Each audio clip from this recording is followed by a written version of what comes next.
Hello.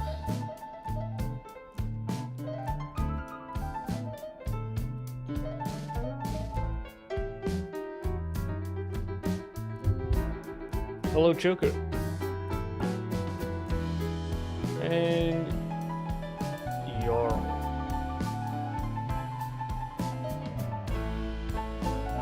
And Tomble. Welcome. Is the music too loud? Or is it good?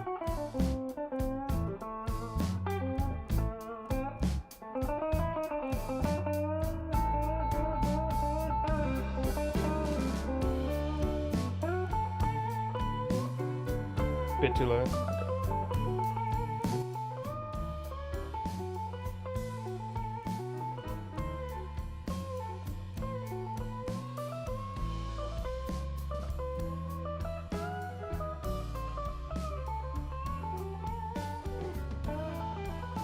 All right.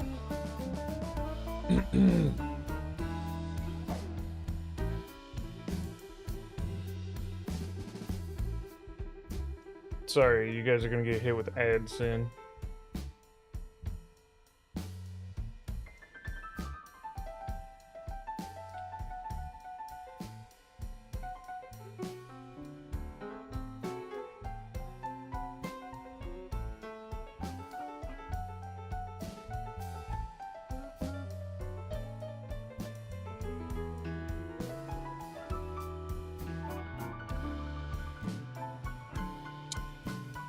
Tombolt, it's not a level speed run. It's gonna be like speed running like certain interactions. Like how few messages can I like get my character killed in? Or like how many messages is it possible that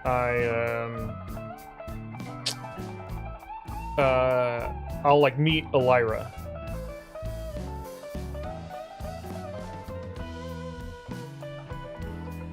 It's not so much testing, really. It's just for fun. It's just to like get people's like thoughts. It's just a way to have a slightly more interactive stream. Obsidia has like way more streams than everyone else. I want to sort of allow all the other characters to sort of catch up just a little bit, so I figured throwing in one special stream that's a little bit different wouldn't be too disruptive.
Okay, Ed should be over.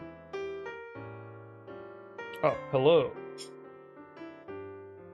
Welcome, viewers.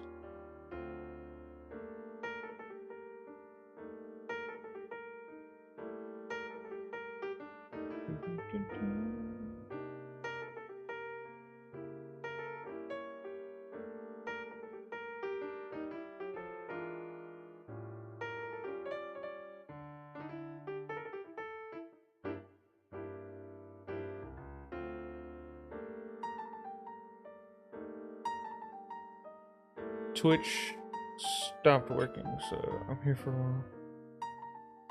I killed Lyra and Delirious at the same combat. DM loves those names too much, yeah. Yeah, for sure.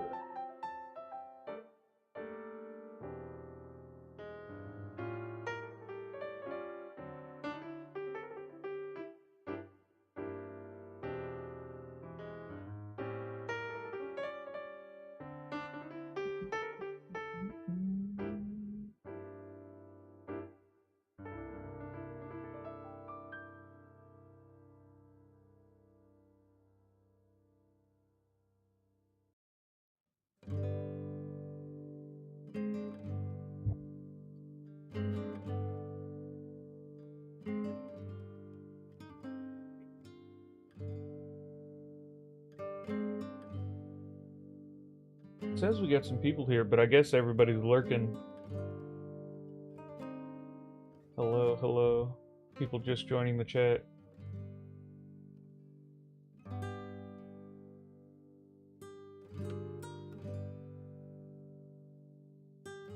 We're not playing a character today. Today is a special stream. Hello. Yeah, we're doing speed runs. So it'll be like I'll be creating new characters and then seeing how fast I can do certain actions. How fast can I meet a Lyra? How quickly can I have a character like die? Stuff like that.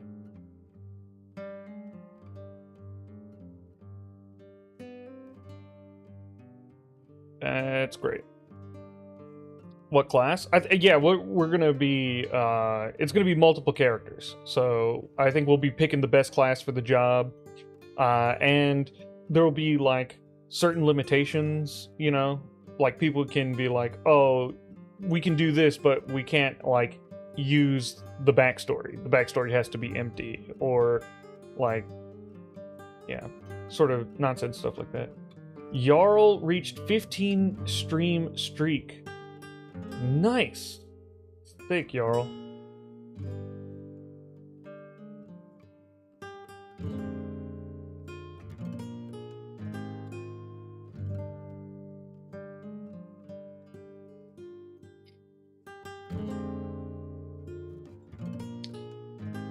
But yeah, it'll be like that. It'll be a sort of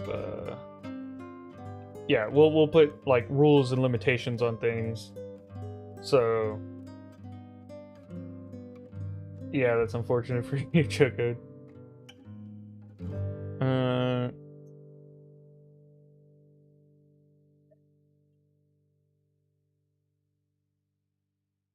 Yeah. Also, if someone would want to keep track, like timestamp when in the stream certain characters are played, like when each new speedrun starts, that would help out the wife quite a bit, who edits all of the VODs.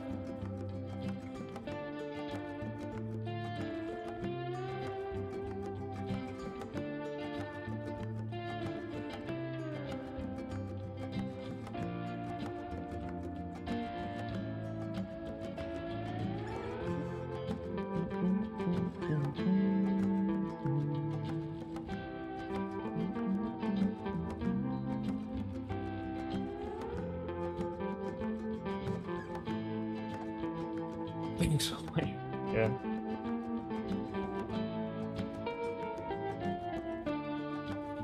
I got an Elara after first battle, and I took a few messages, yeah. Yes, that is true.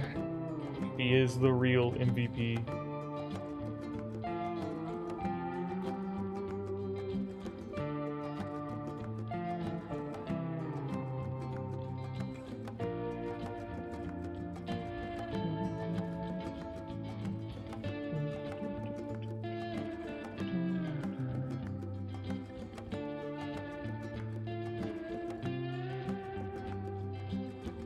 Hello, Dio.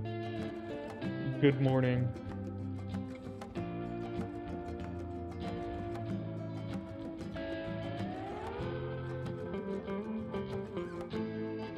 Elara is the village mayor for my holiday character. Oh, yeah. Yeah. Elara is everyone.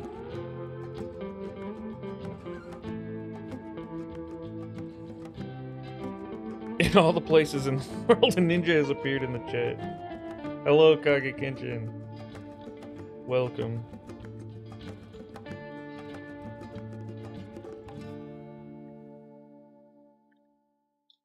Thank you, Jarl. I appreciate it.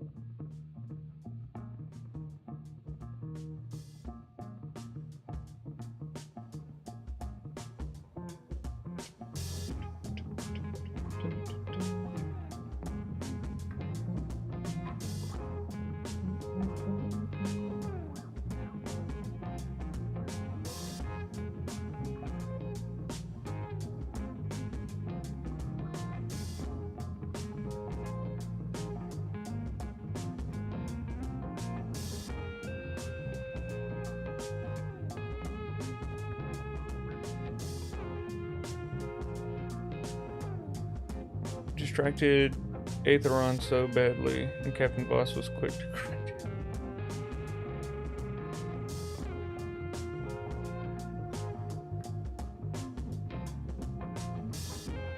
Yeah, I must apologize to you, Dio, for making it so that every time you pop up into the Everweave Discord, everyone hits you with JoJo's Dio memes.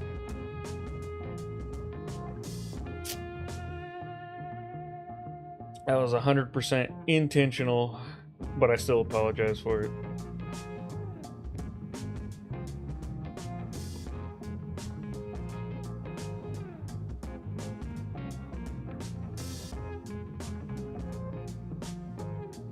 Would be awesome if you make Warlock with Armor of Shadows and make Mage armor work.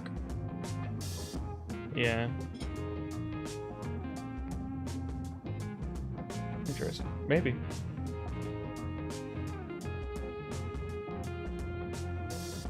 I don't know if that one will be the first challenge. I think we want to start with some quick ones, and then we can do like longer ones after that.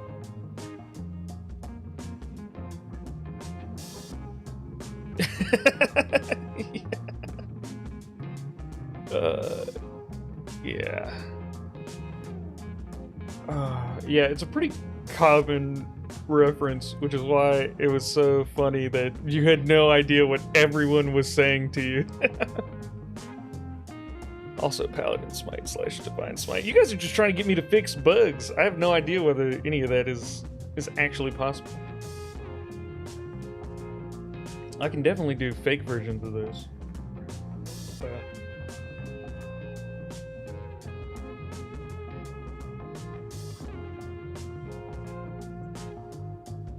Oh yeah, that'd be sick. Just pop up every time with the word.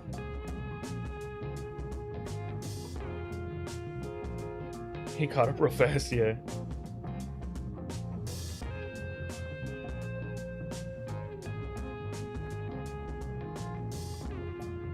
I think they might be Ducky in Discord.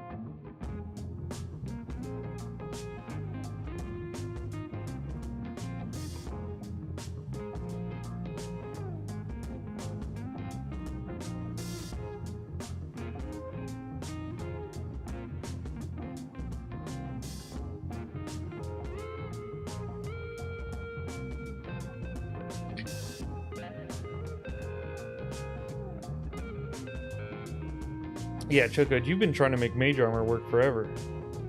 I don't know if I want to step into those shoes.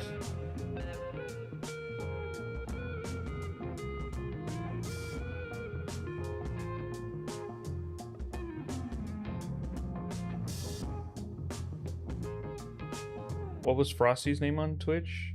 I think it had... Oh, it was like Link's the neediest boy or something like that.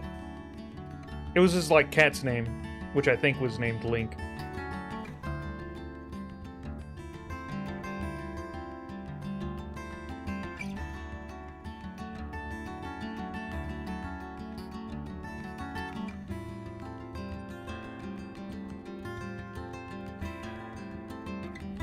Yes, exactly like that time you thought Trunkstons was a DV shit name. Hello, Rubik. Welcome back, Tombull.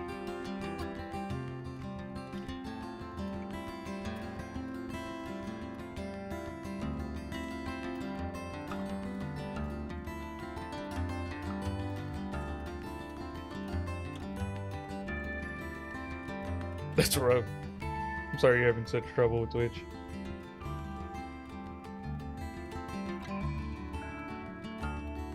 I'm doing good. Feeling good. James Cato.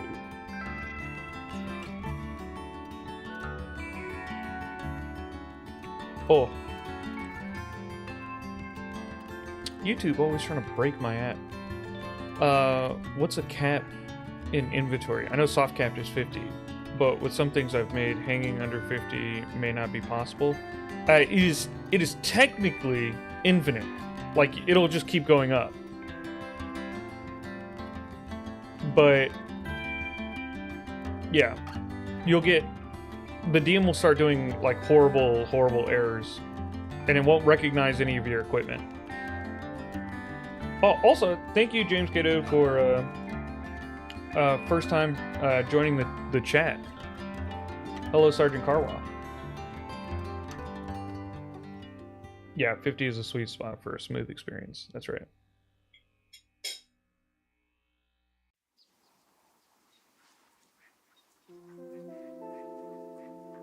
I have some campaign ideas, but waiting for NPC engine and magical equipment updates.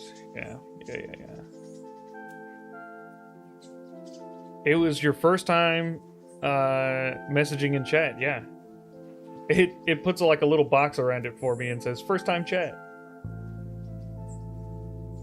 Have you been watching a lot and just not chatting? Big lurker.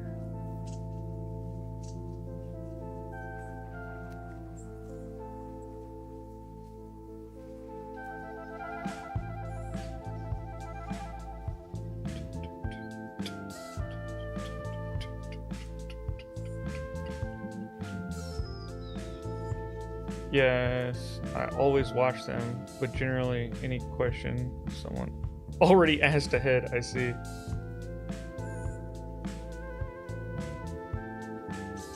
Sorry Choco, the hype one is gone. There's new emotes though. So I think you'll like one of them a lot, Choco. There's a brand new emote on there.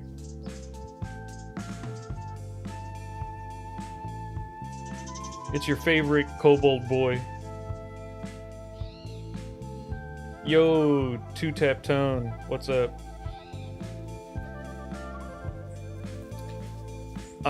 My name is short for Diogenesa, which is the female form of the surname Diogenes, which some of my favorite history to read about from the Byzantine.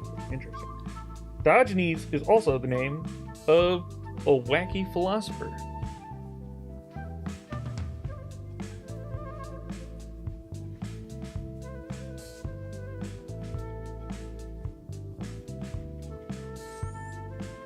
Look, Choco, it's your little boy.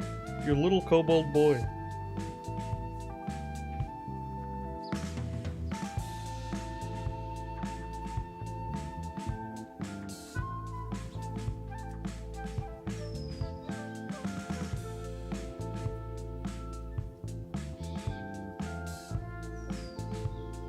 Wow, so your name has so many references to it that you were not aware of.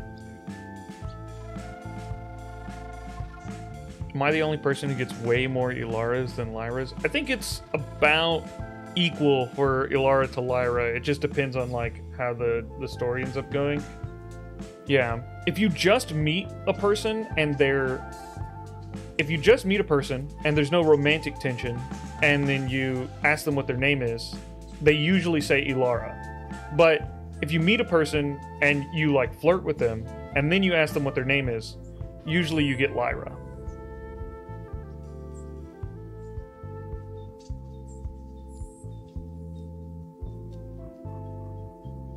You're probably not flirting with them, is my guess.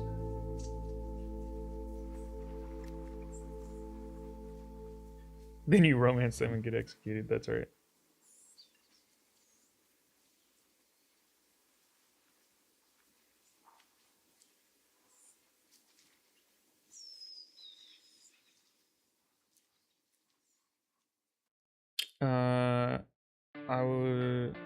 I was asking because in my Marvel campaign, I actually implemented weapon reload and ammunition magazines. So I wanted to know a safe mid-soft cap limit.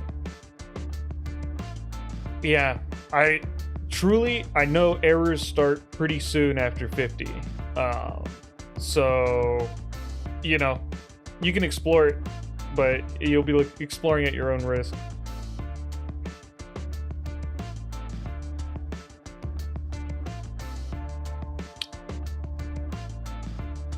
That's why I got so many Elaras. I killed most of them. I met Borin first. Yeah, Borin's very common. I've gotten 2 Lyras in my game. One was an older mentor lady who I hate. I used no mentor characters the next game. And one was my character's love interest in Dead Mom. Yeah, mentor characters are the most annoying characters in the game. That's why I put them in the should avoid. That it's so annoying that they just like weirdly take credit for everything you do and are constantly like saying like total nonsense to you. It's yeah, super rough.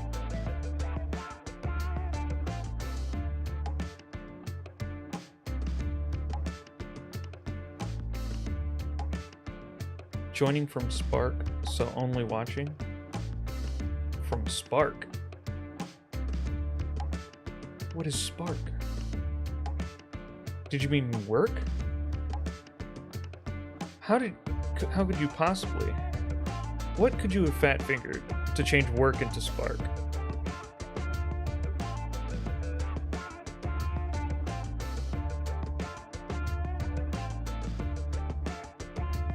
Jarl coming in with the completely unnecessary question. Spark is Walmart DoorDash? Oh, okay, cool. I didn't know.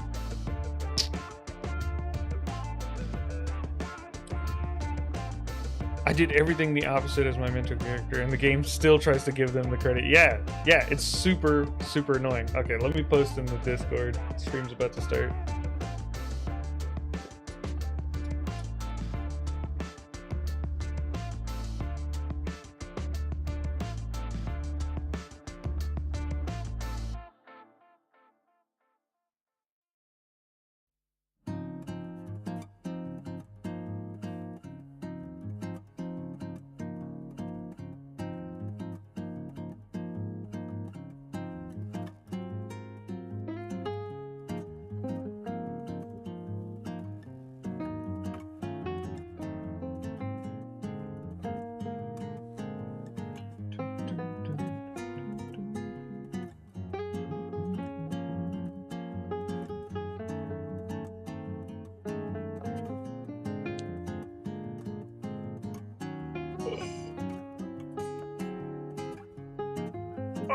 I'll re-explain what the stream is going to be once we actually start up and people start coming in.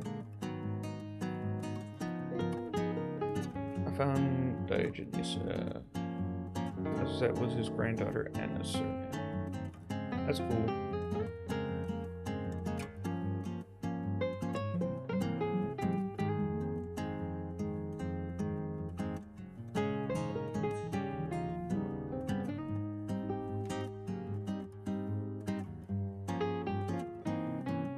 Hello, Stormy Shade.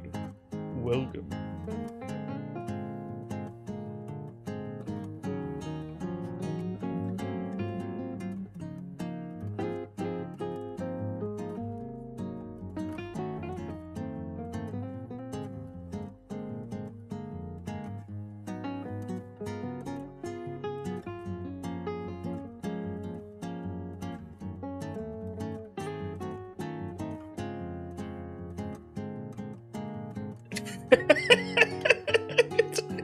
An Emperor's Wiki article that has a section titled Betrayal. Nice.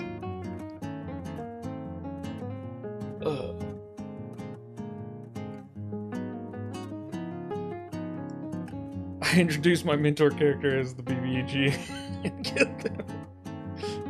Yeah, mentor characters are rough, man. They are rough.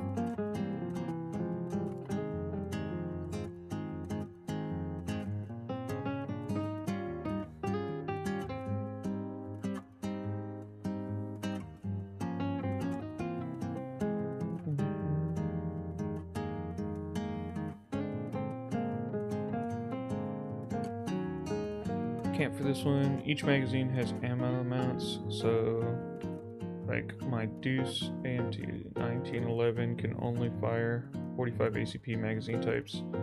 Standard has 5 to 7 rounds, so if I load a standard magazine and I have 5 to 7 shots before reload. That's cool.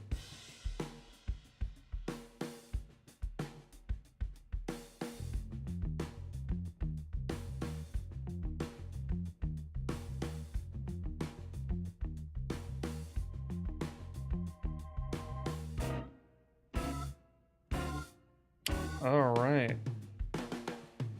And it is quickly becoming time for stream.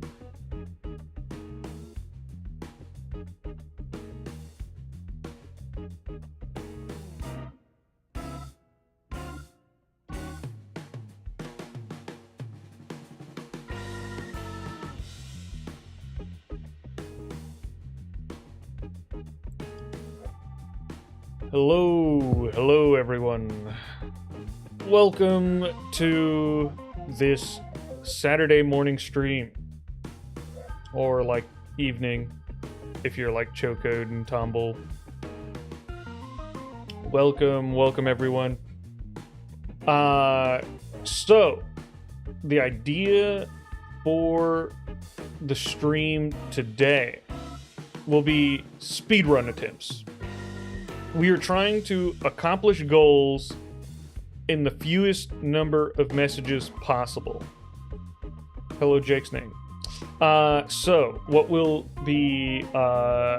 happen is people will be making suggestions in the chat about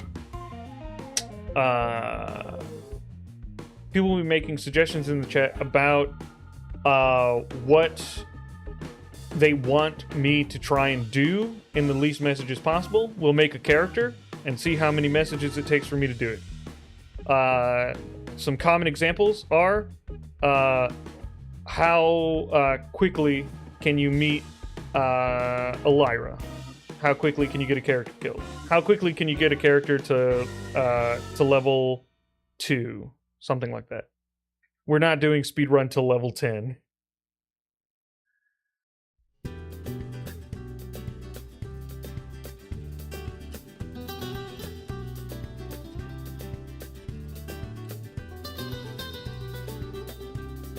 Get engaged to Elara, yeah.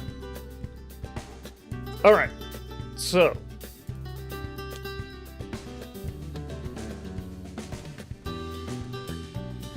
How long does it take to meet an Elara? I think you can make it in 10 messages. Yeah, so, the other thing to keep in mind is if you want extra sets of challenge to your character. So I'll make a new character for each challenge. And so if you want like the character to have specific if you if you want the character to have like specific challenges, so like, hey, you can't mention Elara in your backstory, then like put that in the message, because otherwise I will be able to do I'll be able to make that happen really quickly with certain things. So not all of them have to have that, but some of them that may be necessary. All right.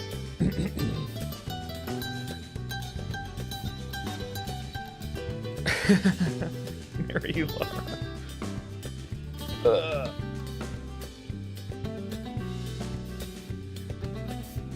We'll probably do this one at some point.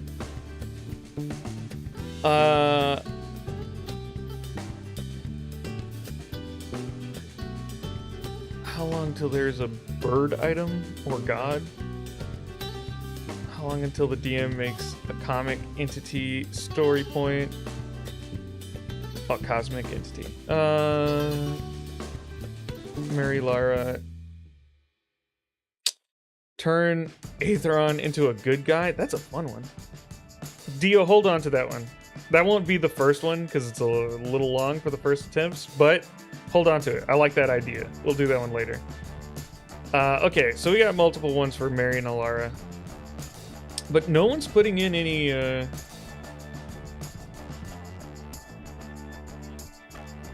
Beast Companion's a fun one as well. Hold on to that one, Jake Snake. Alright, so we're gonna marry Elara, but there was no limitations put on this, so...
Alright, so I've added in the theme of wedding fun, and in the biography, it's my wedding day. So we're gonna try and get this in one, alright folks?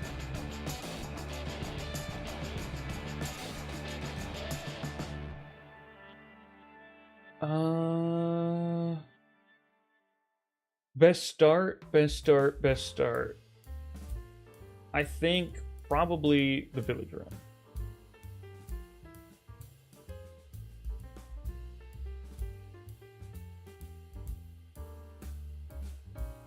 Welcome everyone who joined the chat. How long until there's a serpent symbol?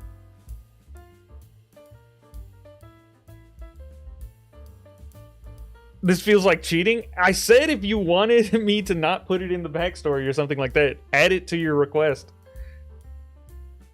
Someone, I think Jake Snake mentioned theirs as like it had to be a wild animal. It couldn't be in the backstory. So that's a good thing to say if you want your...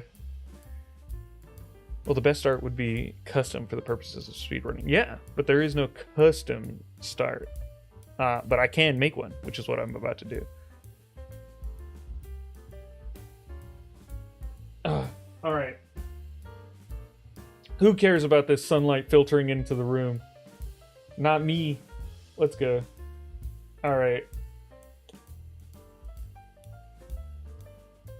DM, please create a unique starting scenario based on my character's appearance and back story. Thank you. Lord Bacon Bits, thank you so much for the community gifted sub. I appreciate it. One Dead Bananas. What class is the hardest to make? Was it Warlock? Trying to get the spells to work? Yeah, I think originally Warlock was probably the hardest. I think Paladin now is the hardest. Because it had multiple resources that it required. Okay, so we're gonna do that, and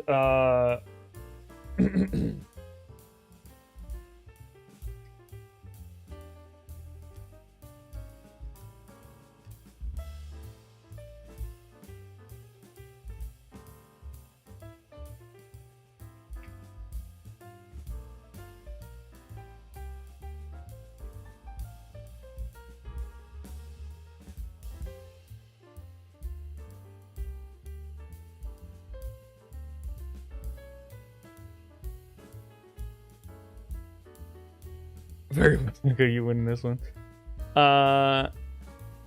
Do I do the timestamp for the start of the challenge idea, character creation, or upon game start?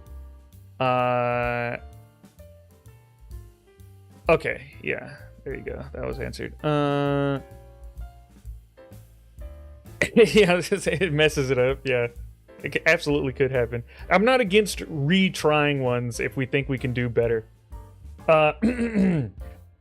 The scent of wildflowers and freshly cut wood fills the small village chapel as you stand beside Elara, her hand warm and firm in yours.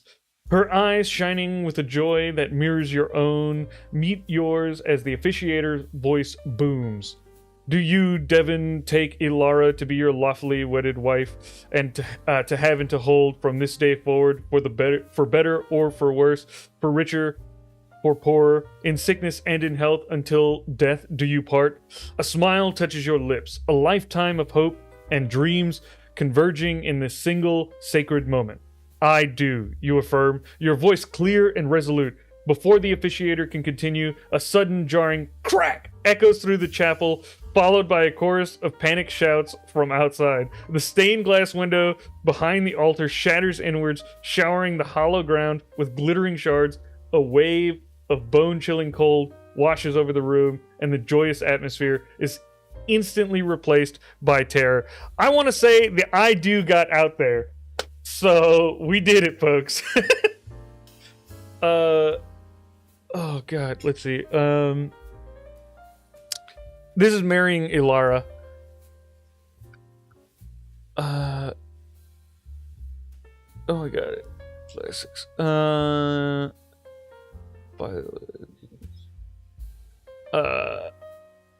Will your patron be okay with this sincere will?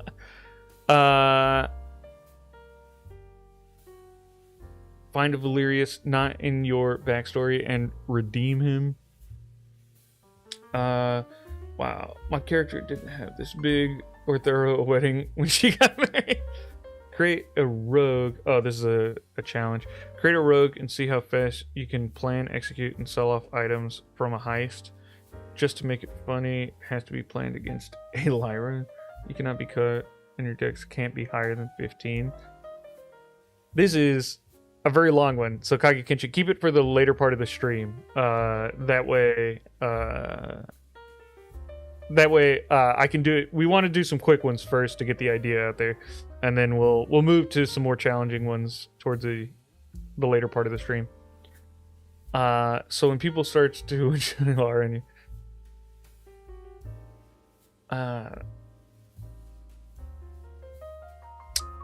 it's Lord Bacon Bits Twitch chat is wonky at work. Just wanted to check in and say hi. And Elara, yeah, thank you so much, Lord Bacon Bits, for the community gift. Create a fighter and fight a boss at level 1. That can be done for sure. How many messages will it take to escape the dark alley without engaging in combat, without magic or tech? Ooh, that's an interesting one. Okay. So, yeah. We're gonna just make sure. We're gonna like lock it in.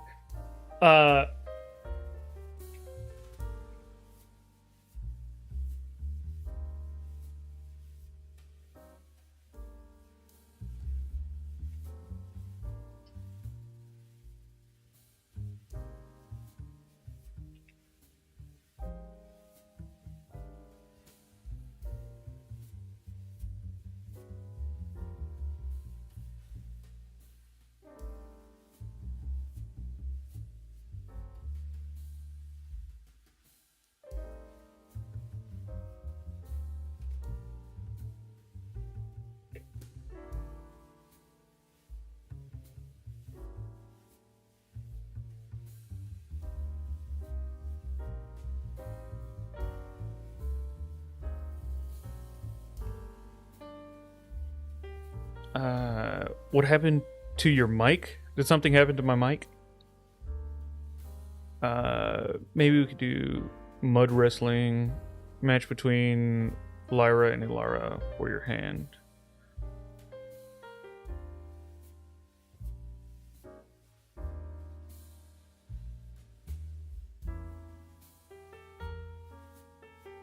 Oh, it must be your phone. Okay.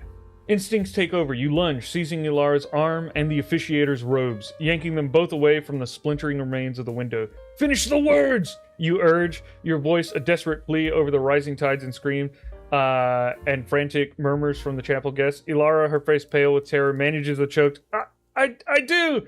As you pull her protectively behind you, the officiator, however, is too stunned, his eyes wide with fear, staring past at the gaping hole in the wall where the window once stood. Though the shattered opening, a swirling vortex of icy mist now turns, and from its depths, a gaunt, cloaked figure begins to materialize. Its eyes glowing with unnatural, frigid light. The air grows heavy with a malevolent presence. All right, I'm going to say that's a success. I think I did it with the first one, but I definitely locked it in with 2 messages.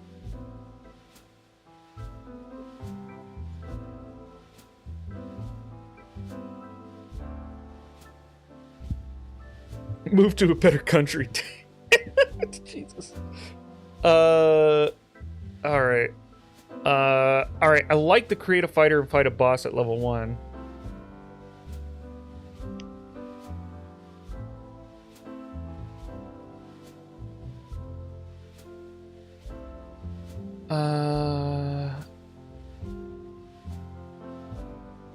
No escape from Elara lover hunters.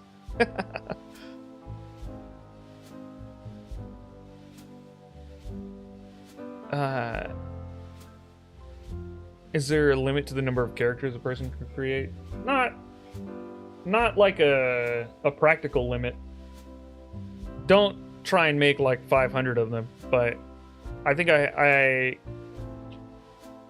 mean, yeah, I've had way more than this before. In fact, this account has way more than this. They just don't all show up on PC until I update them.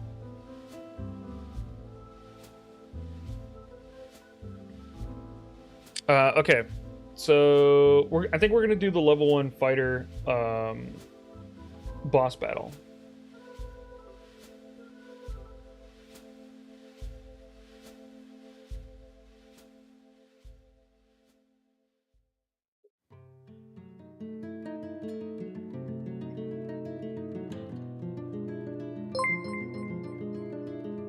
Joe Colton, thank you so much for following.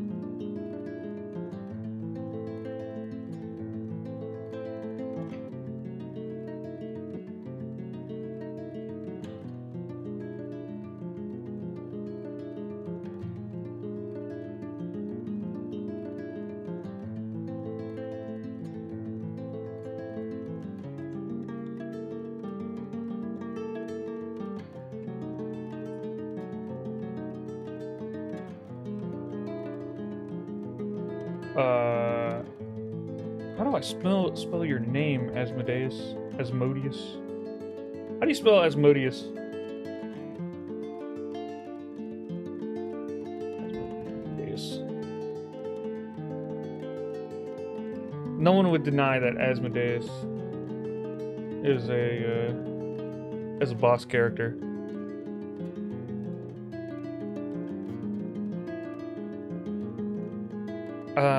Asmodeus. Asmodeus. Okay, sick. Oh. Alright. Everyone had different ending letters. Okay, sweet.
Okay. We got it. All right, so I've just arrived in Blazing City, where I've run to escape from Asmodeus. I'm sweating and covered in dirt when I hear his laugh from behind me. I have no choice. I will have to battle him here and now. And I've given myself an Ice Shard ability to deal some damage so I can end the fight as fast as possible.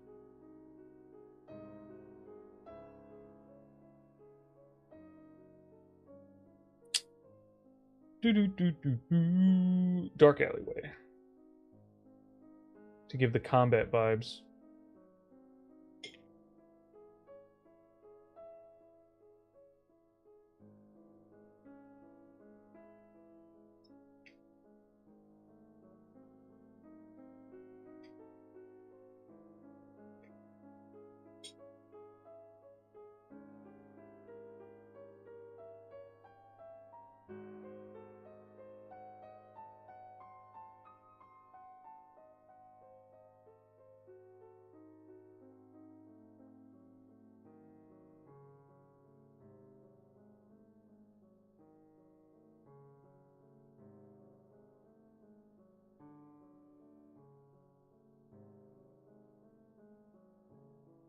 I feel like this might end up accidentally becoming the challenger. How quickly you kill a character.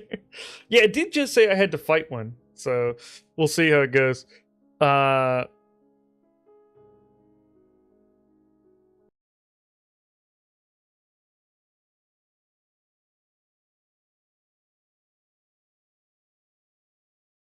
music is very quiet. All right, sick. We're in the encounter. That's Asmodeus. He has 11 HP at level 1. I think that's a boss fight for sure. Okay. We will try and end the boss fight. Why is the music not playing? Play the music. Hello?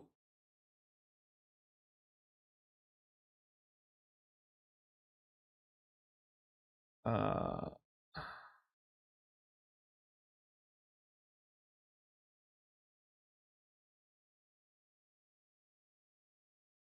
it says it's playing.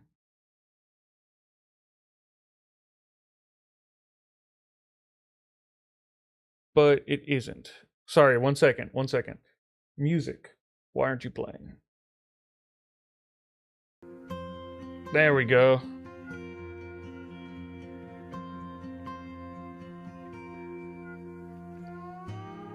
Okay. Yeah, level 1 versus the BBEG. That's exactly right. Asmodeus is a creative attempt. Yeah. Well, yeah. No one would deny that Asmodeus, the Lord of Hell, is not a BBEG.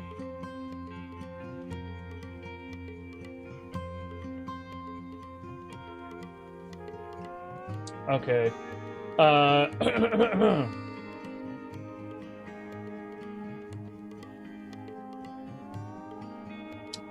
You stumble into the chaotic fringes of Blazing City, your body aching, sweat and grime caked onto your skin from the relentless flight.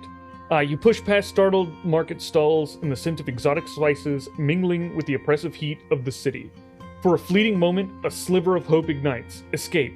But then, a cold, mocking laugh, distinct and bone-chilling, echoes right behind you.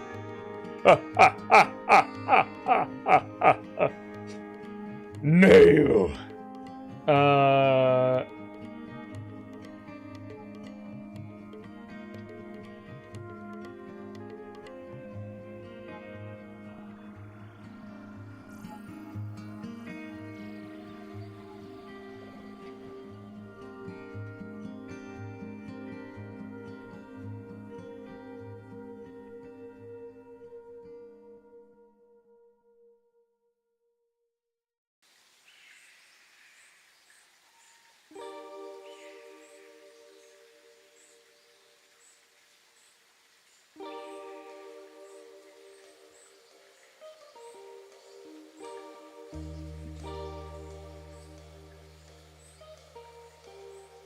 He's just a regular old Sunday cartoon villain. Nice bad guy voice.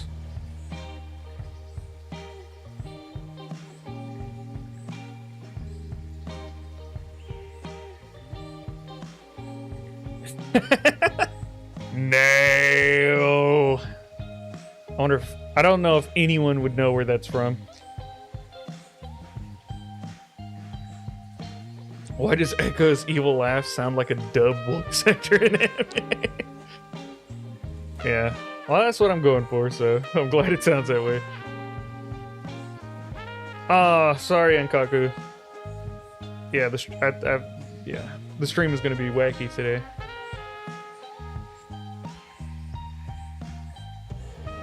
My mind instantly went to DBZ Abridged. That's exactly right. It's Team 4-star? Yeah, that's right. That's right. That's right.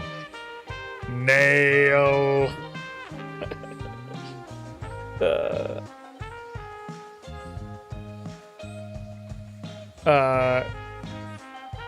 Krayla Draw Schnick.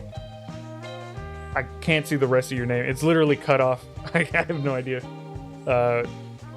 Hello and welcome to the stream. Okay. Let's see how to go. It didn't do any damage? What are you talking about?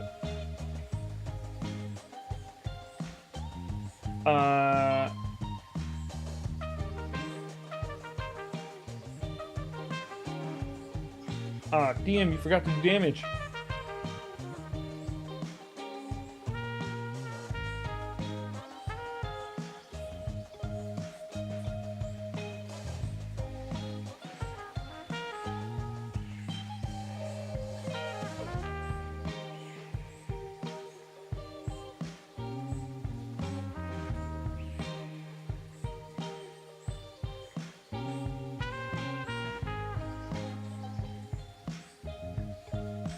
Alright. We'll see how long it takes to beat a BBEG. Back to lurking I go. Yeah, so many DBZA heads in the chat, yeah.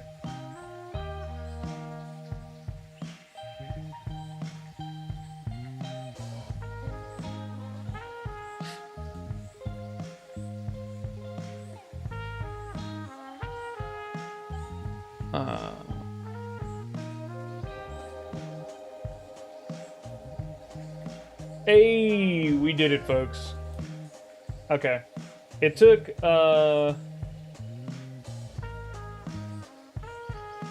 It took 3 messages to fully defeat them. One message to face a BBEG, 3 messages to defeat the BBEG. It would have only taken 2, but it didn't do damage. So I got bad RNG for this run. Does your glitch whenever you're damaged? No, not usually, but I had it just didn't roll damage the first time. You see, it said I hit, but it didn't roll damage, and then I hit again, and it rolled for both the damages, dealing 26 damage to him. He only had 11 HP. Could have just gotten away with 1. It was a quick fight. Yeah. Okay.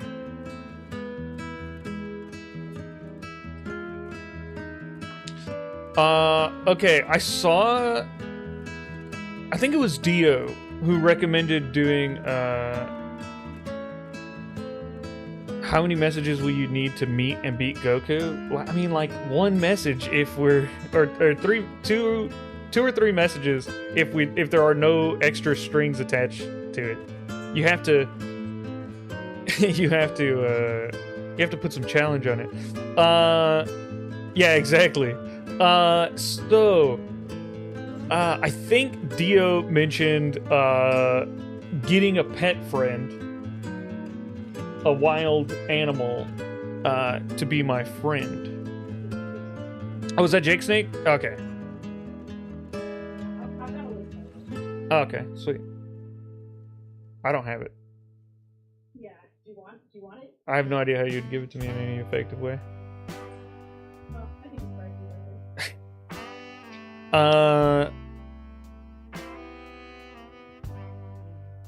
that would be significantly harder then. At least 3 messages, probably. Okay. Who would be the best for finding a wild animal and making them their friend? Someone has animal handling. I think it's barbarians.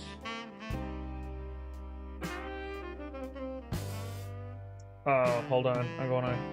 Okay, we're doing the first,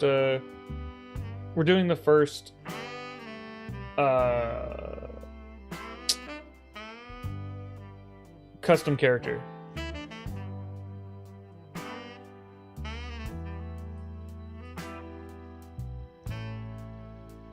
Animal handling. And survival.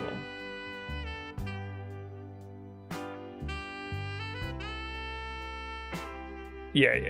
That's what I'm going for.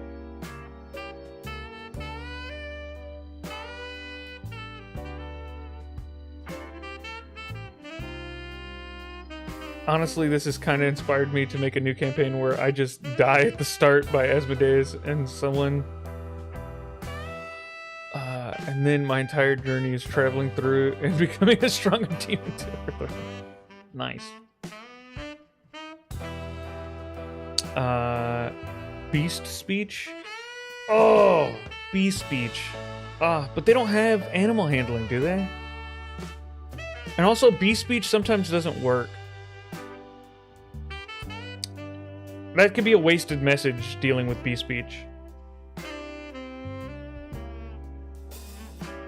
I think we're just gonna try and be, like, good enough at animal handling.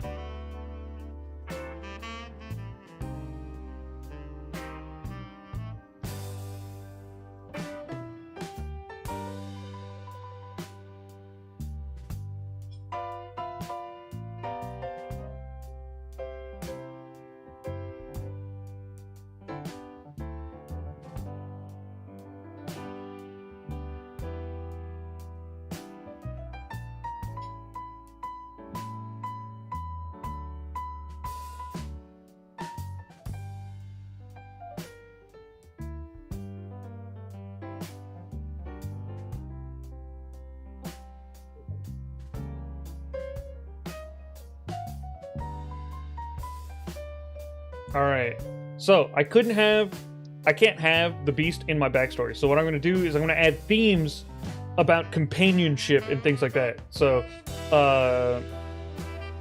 themes, wilds, companions,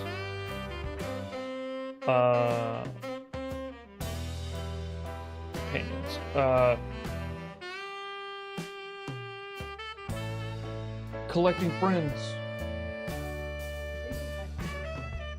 Huh? Oh, there is.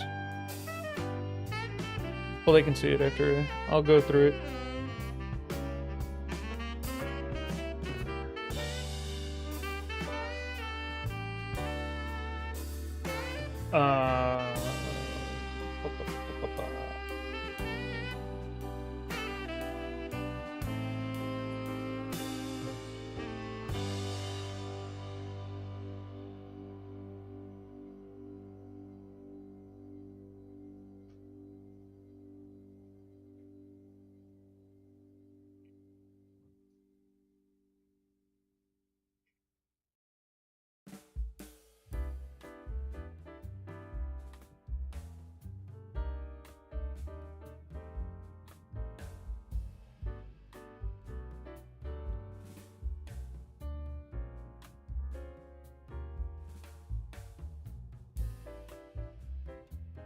Okay.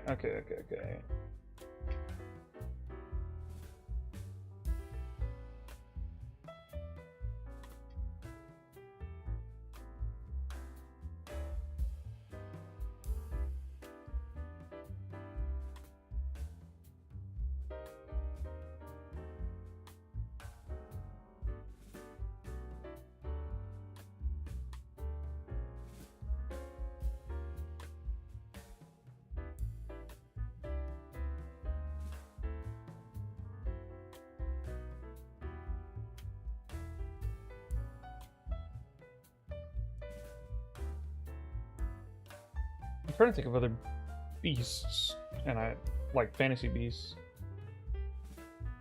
I cannot think of any. Oh, what's the displacer beast?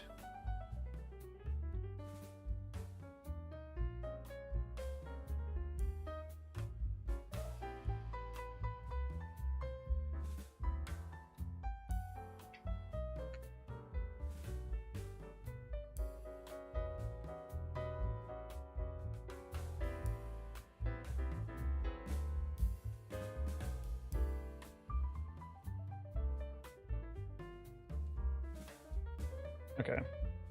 Add almost done.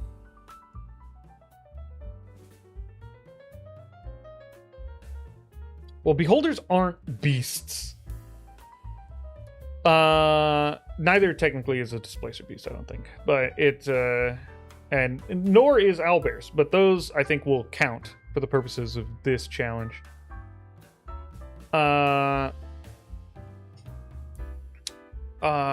I'm only a little late. Did I miss anything before Asmodeus? I got married to Elara as fast as possible. We did it in one message.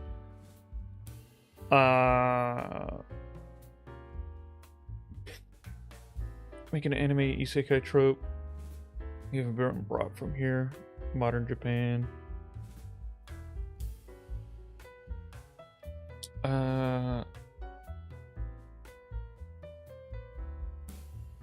Only downside right now is where I am doing basically Walmart DoorDash, as I believe you also. Oh, okay, yeah.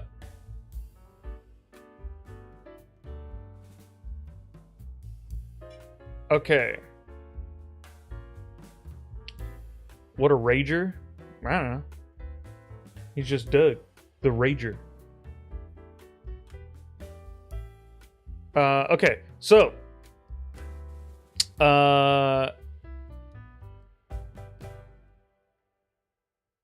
what if you make friends with Mr. Beast instead? All right, so the challenge was that I could not. I had to make friends with a wild animal that was not in my backstory. And so what I did was, in my appearance, I have made it so that I'm a beastly looking goblin of 4 feet. I have innate animal magnetism, which draws creatures towards me and makes them want to be my friend. My DM themes are the wilds, companions, collecting friends, and friendship. And the setting is a wild forest of many fantasy creatures like owlbears and displacer beasts. Okay. And my biography is, I am a goblin, just looking for friends. We're in the inverted forest for sure.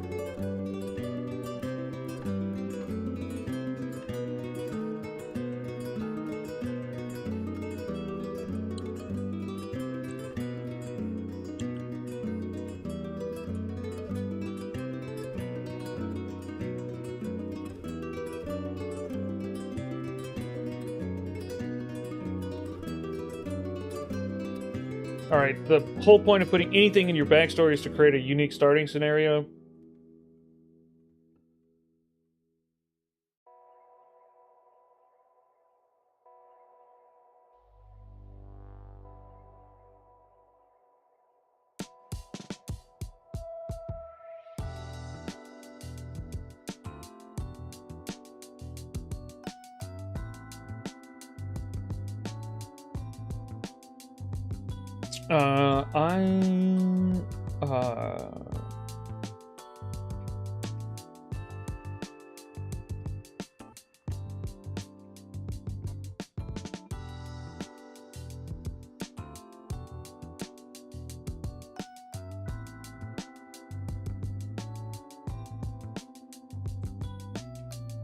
Alright, and then put a little prompt there for the DM to work with.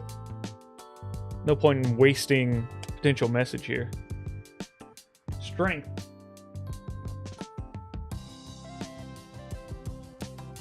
Luckily, we're got a 19. Let's go.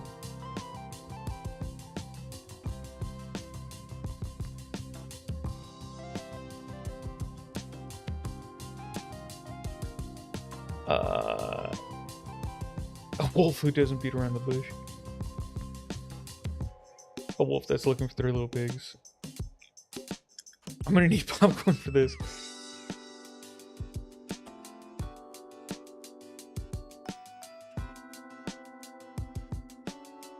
I'm a whined ibuprofen having to hop out for a short while.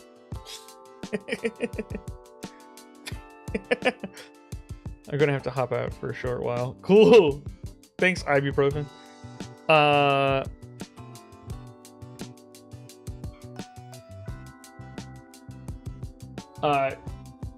You thrash and contort, a surge of adrenaline coursing through your goblin frame. The ropes bite into your flesh, but with a guttural growl, you pull, twist, and gnaw until, with a final desperate wrench, the snare gives way. You tumble to the forest floor in a heap of tangled limbs and coarse rope. A dizzying wave washes over you as blood rushes back to your feet, leaving you momentarily disoriented, but thankfully free. As you push yourself up, rubbing your aching neck, the forest seems to stir with a subtle shift. A curious rustling emanates from the dense undergrowth nearby, and the distinct sound of snapping twigs draws your attention to a shadowy thicket. Something is approaching, drawn perhaps by your sudden release, or by something else entirely.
I'm going to remind the DM of my character appearance by mentioning like my looks.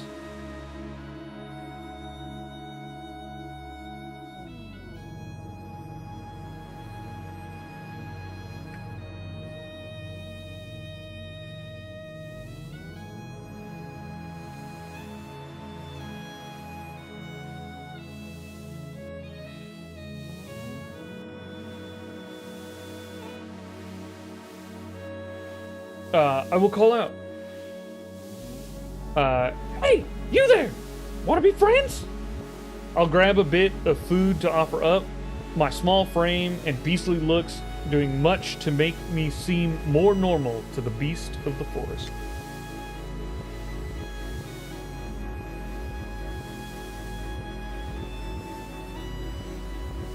Lurking. Remember how ugly I was? Yeah. Alright, we got our check here. No!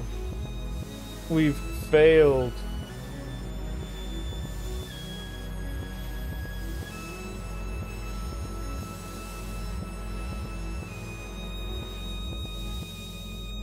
You know what? This is on me. This is on me. I didn't make skill checks easy enough.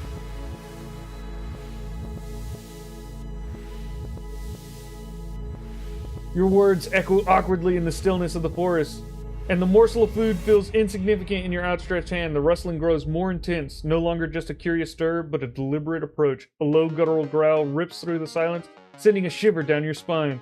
From the dense foliage, a massive, gaunt direwolf emerges, its eyes gleaming with hunger as it fixes its predatory gaze upon you. Its companions, equally large... Oh no, there's multiple?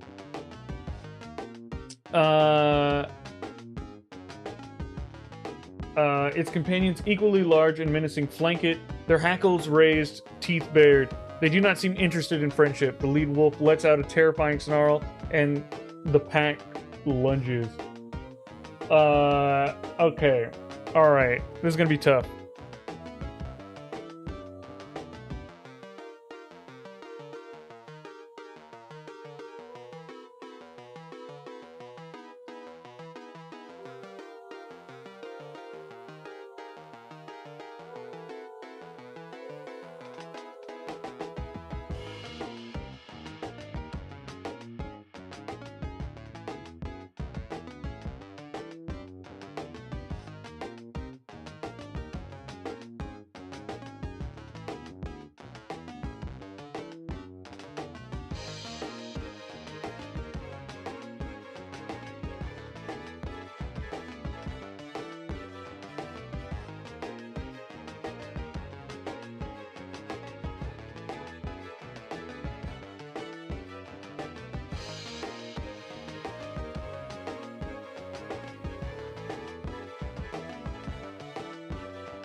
Okay. I sit and let my natural animal magnetism go to work. I will send out feelings of calm to reduce their rage and to end this encounter with friendship. I have proficiency in animal handling checks and advantage from my natural animal magnetism. We'll see. Yeah, we'll see if I die.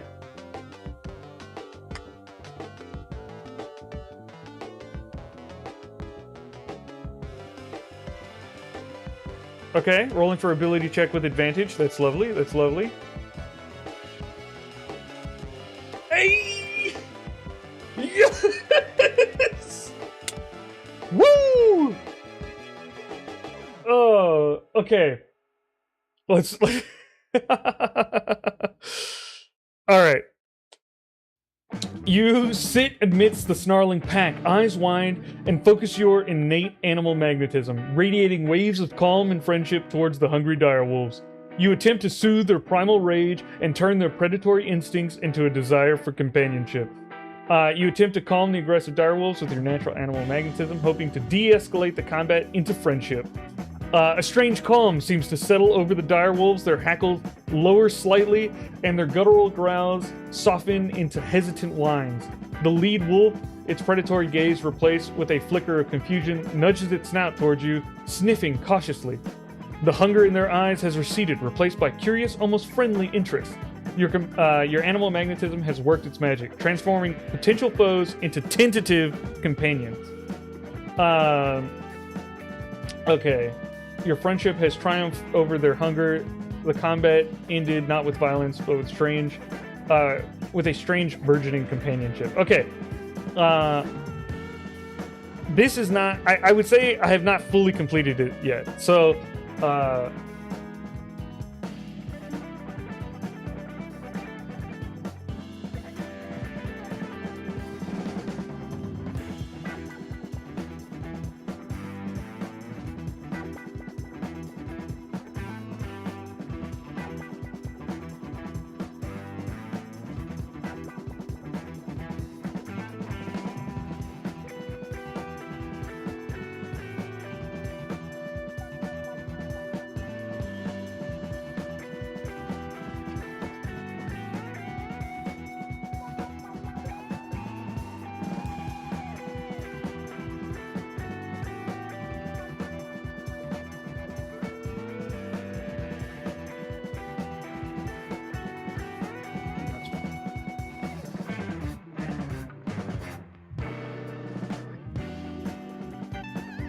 okay, so I will now dig around for more food so that they can be less hungry and more willing to be friends.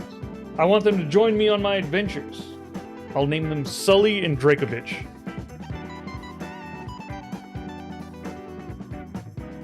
Yes, 3 messages in and I got it started.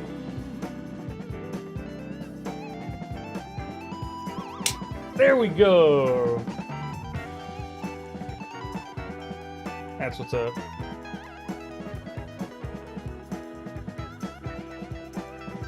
Rub their bellies, that's true. Yeah. Let's get those belly rubs in. You expertly sift through the undergrowth, your keen goblin senses picking out edible roots, wild berries, and even a few plump grubs hidden beneath fallen leaves. It's not a feast, but enough to take the edge off a hungry stomach. You present meager offerings to the direwolves, cautiously placing the food before them. The lead wolf, whom you decided to call Sully, sniffs the bounty and then looks at you with intelligent eyes before delicately taking a mouthful. His companion, Dragovich, follows suit, a low rumble of contentment replacing his previous snarls. As they eat, the tension in their posture eases further. They seem to accept your offering, and as their hunger abates, a new warmth enters their gaze. When the last scrap is devoured, Sully nudges your hand with his massive snout, a clear sign of acceptance. It seems you have 2 new formidable companions ready to follow your lead. 4 messages, baby! Alright, we did it. 4 messages to make friends with wild animals.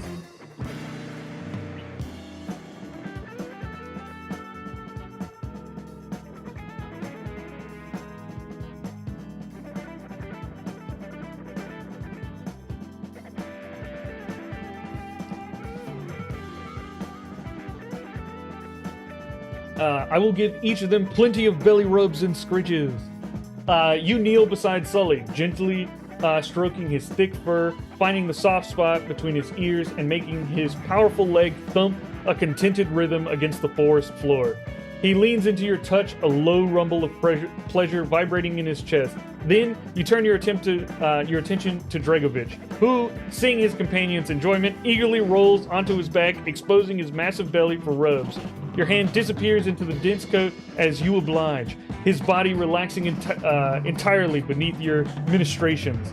The forest, once a place of tension, now hums with the quiet satisfaction of newfound companionship.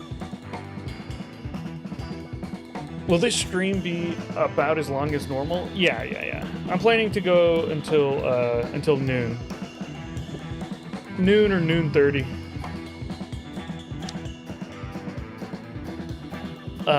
Hey, Leland A. Holmes, also known as Lalonda Holmes. How many messages would you need to make Voss and Valeris shake hands without narrating them shaking hands? Okay, specifically without narrating them shaking hands. Okay, that's fun. I won't narrate it, but I can tell them to do it. I think that's a fun one. I think I can do that. Thank you, Echo. The belly rubs were totally necessary. Yeah. This was just for the love of the game. Yeah. This is just for like having a good time. This is just for. Also, Obsidia has more VODs than anyone else, like more streams. So I figured they could like lose a stream and it not be so devastating. Thank you to all the lurkers in chat. I appreciate it.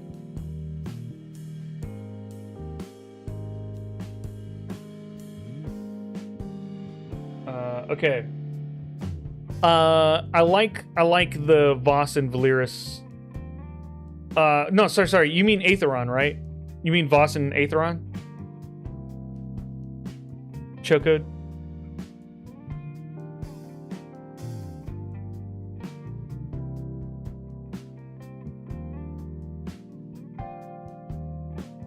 Okay, sick.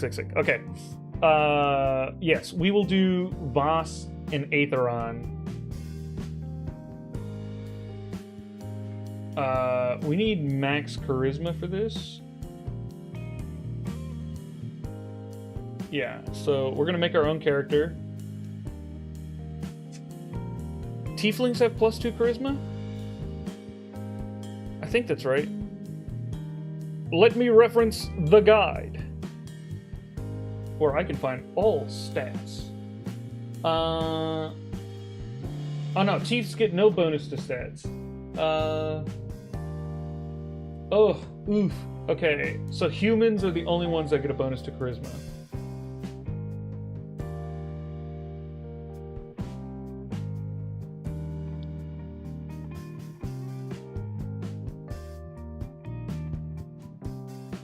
No, I didn't delete Obsidia. No. We're just not playing Obsidia this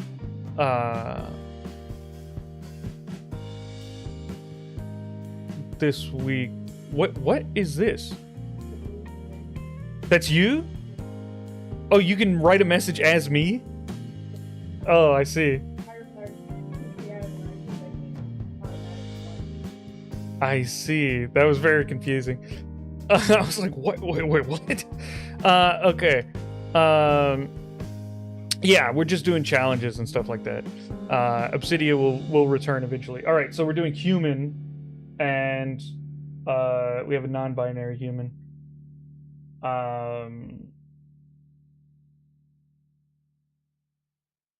And we're gonna go rogue for expertise.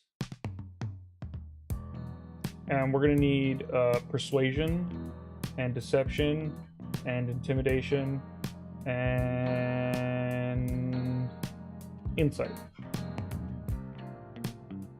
And we're gonna have persuasion and intimidation. We're gonna max out charisma and wisdom with a few points in int and dex.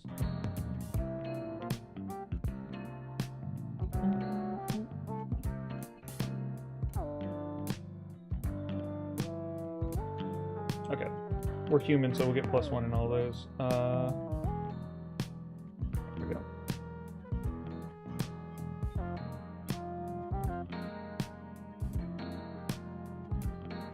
Someone want to spell that second name for me? Oh yeah. Atherton, yeah.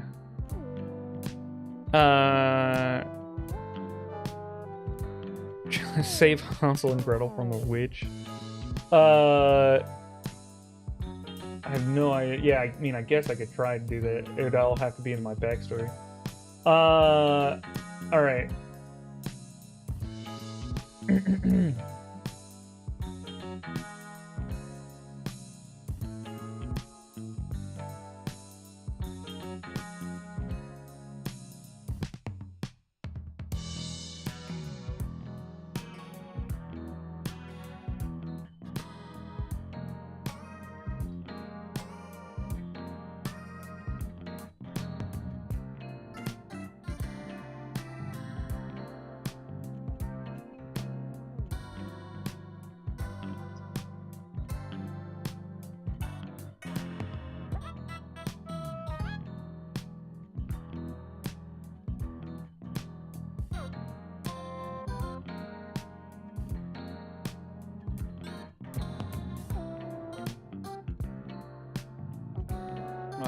Okay, so I'm an 8 foot tall Goliath.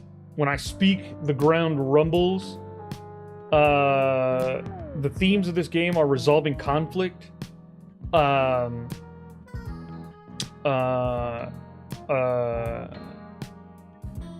mutual respect,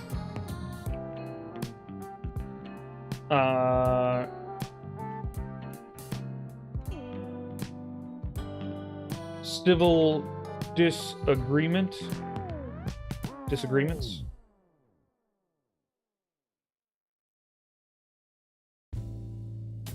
And we're gonna do enemies to lovers.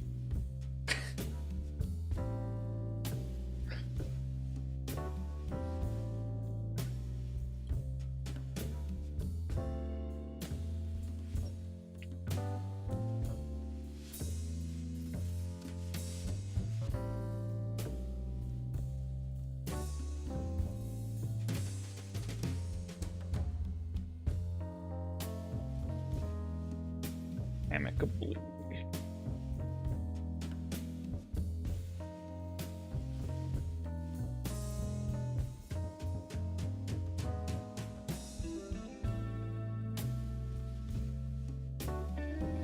Okay. So, and my biography is, I've always cared about having people resolve differences amicably, and to shake hands and bury the hatchet after disagreements. For character name, we're gonna go with, alright,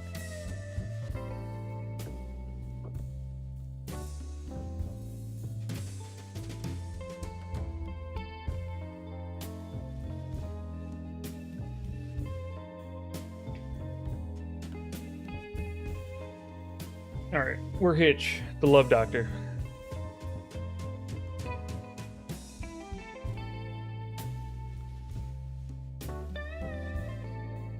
And we gotta start City Square. Watching the stream like a good movie. A dwarf blacksmith who turns into a rogue. He's running from the law after his forge burned down another village. So in one of my games, I actually ended up marrying Atherton.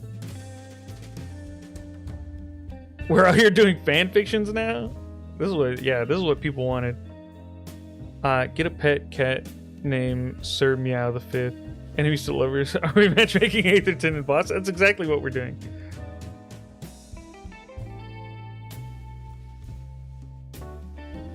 That's a hard nut to crack with Voss, trying to put him in a private setting. Okay, alright. City Square. Give the people what they want.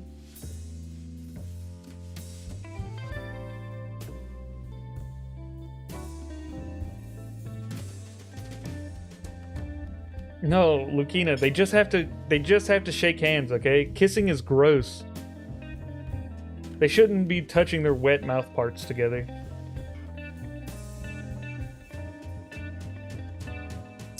All right.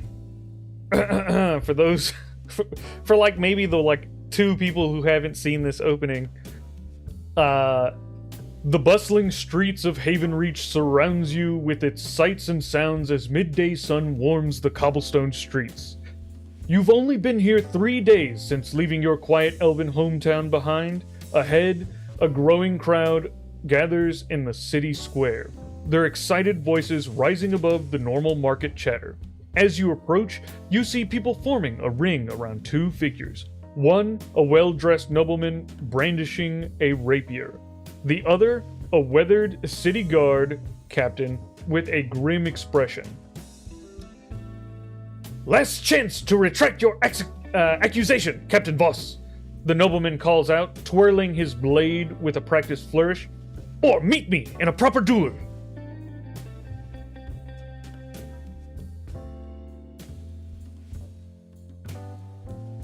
I am a human, but I'm also a Goliath. You don't know what I am. The start doesn't care about what your background is. This start, you always have an elven hometown.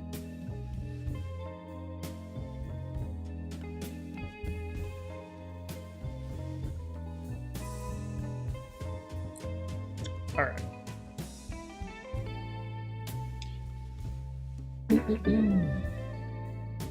right. So this time I'm not going to ask it for a unique starting scenario, but I'm going to say please use my character description and backstory for the themes and setting. So don't give me a unique starting scenario, just use that information for the themes and settings.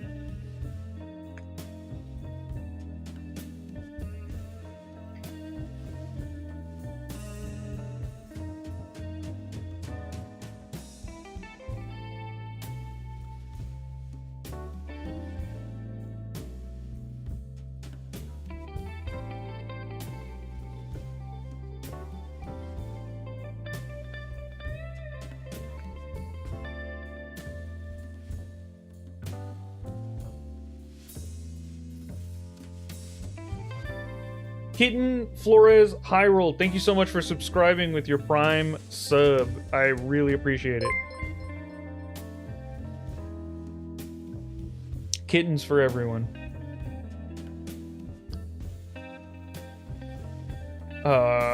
Wait, Voss is an elf? I don't think Voss is an elf. I'm pretty sure Voss is human. I came from an elven town, but Havenreach isn't one necessarily.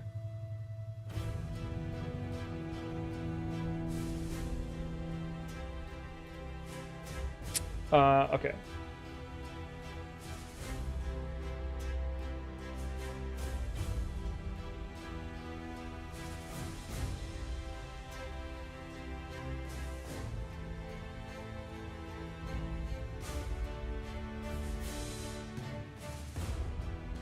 Ah, I forgot to set the skill DC to low again.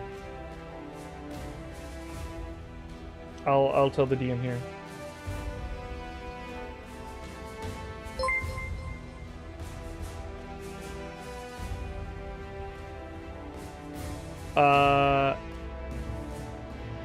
One Dead Bananas, thank you so much for following on Twitch.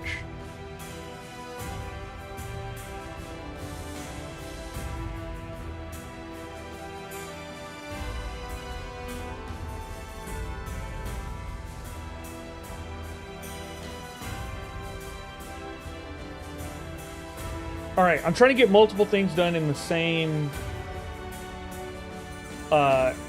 message. So, DM, use my character's description and stuff for the backstory and whatnot. I approached the two arguing men. Hello, what seems to be the problem here? I will wait for them to respond and then recommend an amicable end to this argument. So, we'll see what we can do.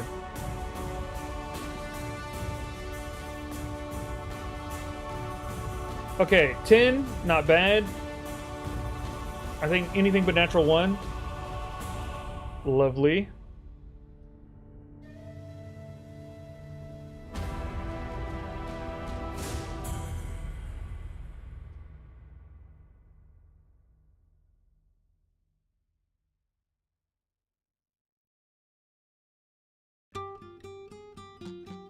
Crowded start was a Crowded Infirmary was a crazy start for my paladin, yeah. Alright, Sergeant Carwell, be safe.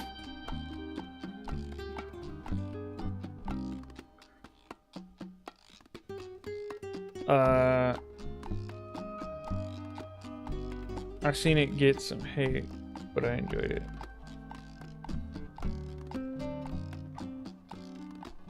Yeah, Dark Alley only gets hate because if you don't want combat, it's the worst start for that. It's all about combat.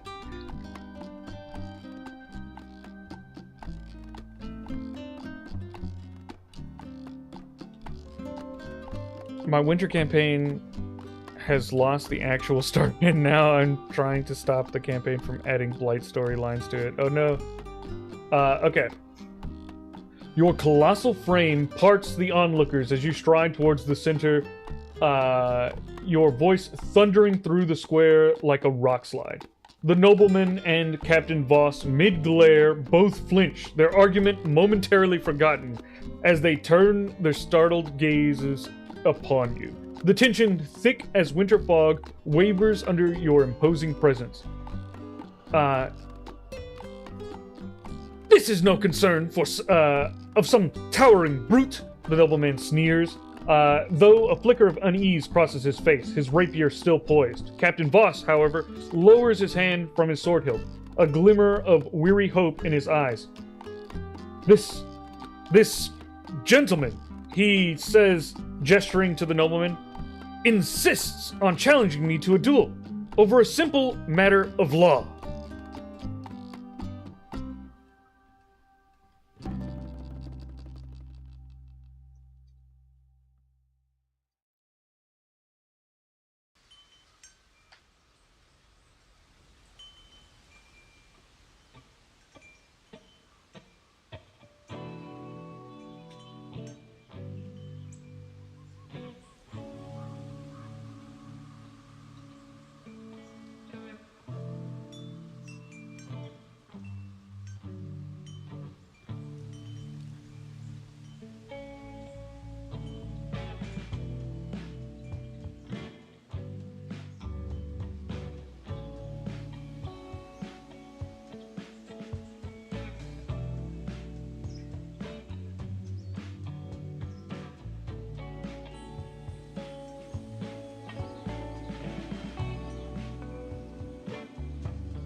Okay.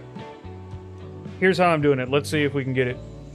Alright. I typed for a long time. What is the chat saying? I managed to avoid combat in the dark alley by fleeing. Yeah, but if you get caught, then you're fighting for sure. Throwing apples at its dark alleyway, best start.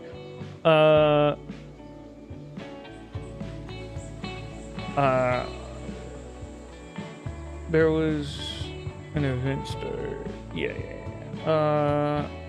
What are we expending points for these challenges? No, not necessarily. You just say them, and if I like them, we'll do it. My character was a rogue with a hideout and a small gang. After reaching the hideout and having a few discussions, we decided to hang far away from the fighting. Loot and retreat. Yeah. Cool.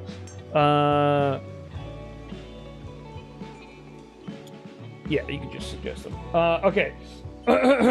I listened to the entire situation and then nod. I'm making up an argument here. It seems that you are talking past each other. You are both making fine points, but neither is listening. Captain, Atherton is simply stating that they have express permission to sell those goods. And Atherton, you must have that documentation displayed to do so, as Voss mentioned. Why don't we shake hands and end this fiasco? So I believe the challenge was I could not narrate them shaking hands, but there was nothing wrong with me suggesting that they shake hands. This is if as long as I was actually saying it in character.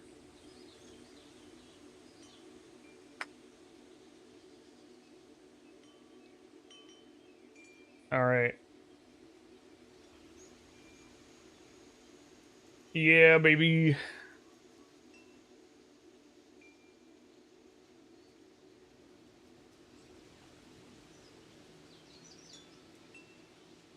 there's a different version of the speedrun that could make a crazy drinking game.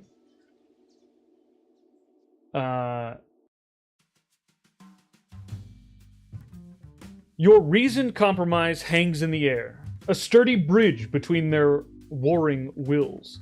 Lord Atherton hesitates, his rapier still in hand, a flicker of grudging respect mingling with his initial irritation. Captain Voss, however, visibly relaxes, the tension melting from his shoulders as he lowers his sword. He is not entirely wrong, Captain. Oh, sorry. He is not entirely wrong, Captain, Atherton admits, sheathing his weapon with a decisive click. My staff was meant to provide the documentation. A simple oversight, I assure you. Voss nods, a weary sigh escaping him. An oversight that could have led to serious trouble, Lord Atherton. But this seems a reasonable path forward. He extends a hand, which, after a moment's pause, Atherton takes. The crowd, sensing the tension dissolves, begins to disperse, murmuring, "Hey, we got the handshake, folks. Let's go." Okay, I think that was 2 messages. Yes.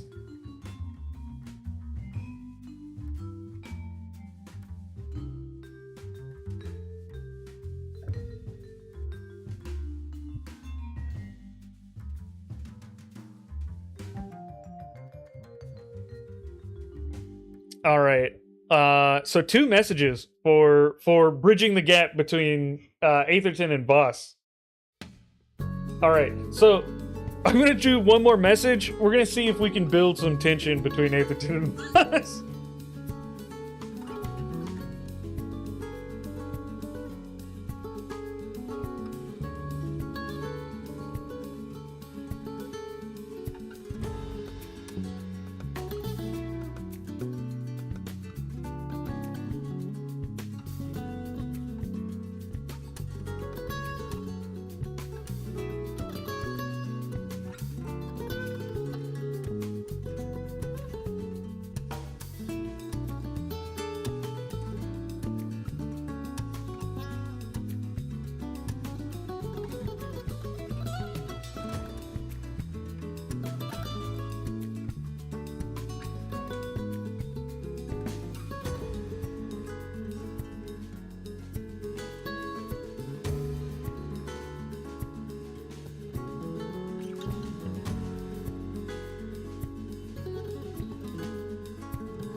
Okay. All right, here we go. This is the can I ask for music to be lowered a fraction? Hate sounds. Yeah.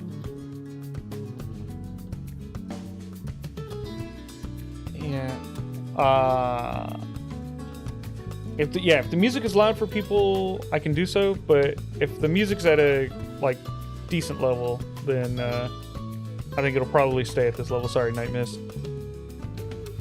Alright, so I noticed something as I notice something as they shake hands. A blush rising on both of their cheeks as they avoid eye contact. A lingering of the hands in one another. A trembling in their voices. I will try and let them both realize what each other is feeling.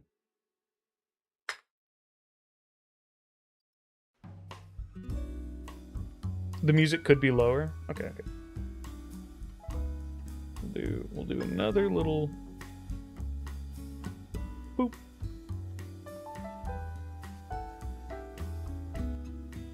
There we go. Music has been lowered a smidge.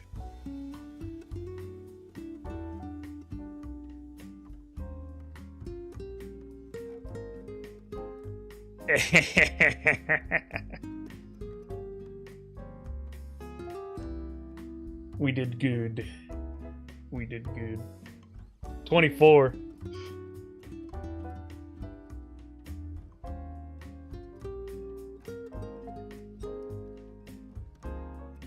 You watch as their hands linger, a silent testament to the unspoken.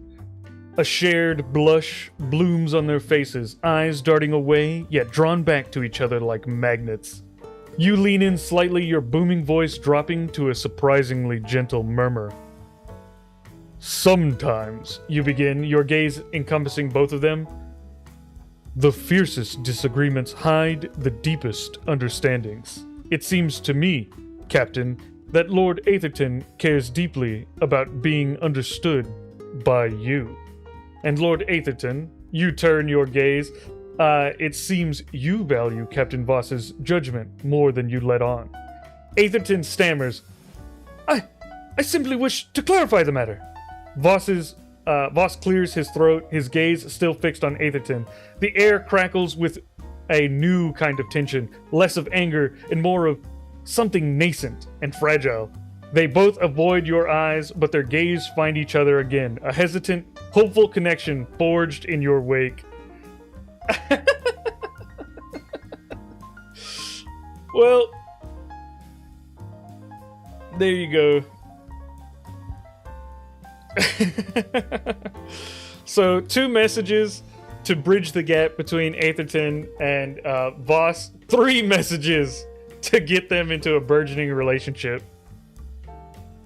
Complete the challenge, you got. What do you mean? This is the challenge. It's complete.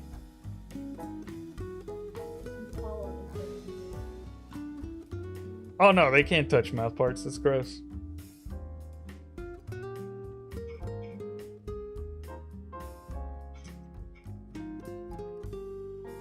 Alright. People are asking for them to kiss. This is your chance now. I need to see activity in the chat. If you want them to kiss, make some noise in the chat. Let me know. But you have to do it. Otherwise, I won't do it. Gross, touching their wet mouth parts together.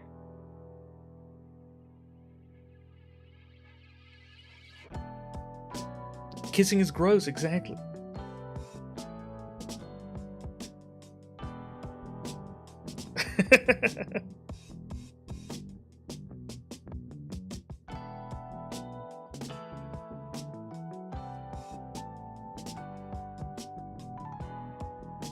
We got Everweave boil up. Kissing gets you cooties. That's exactly right.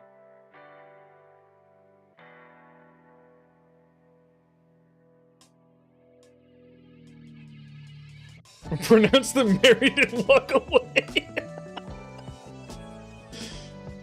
That's pretty good. I like that.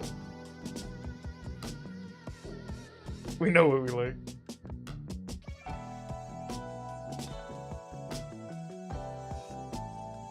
Okay.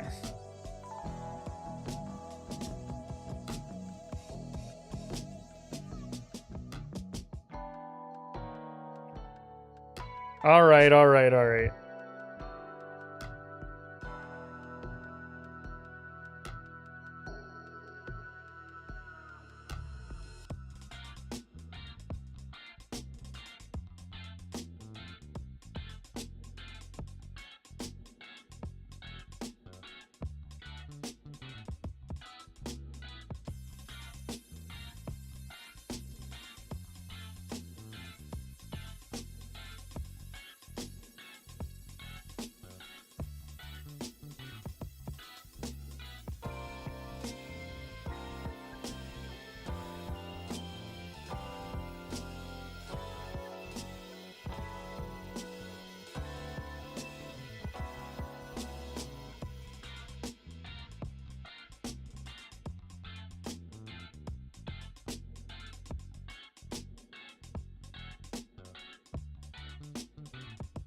Okay.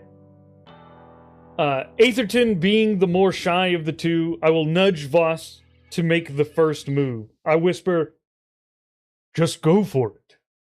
They are waiting, and love almost never waits.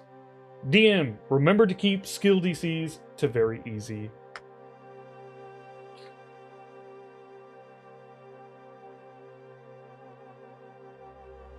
We should get official bingo cards at the start of stream. Sib made bingo cards, but I don't know where they put them.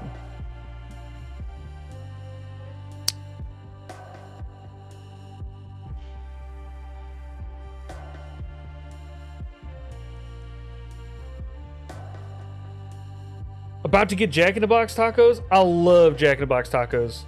Jack in the Box tacos are the worst food imaginable that is also delicious and amazing.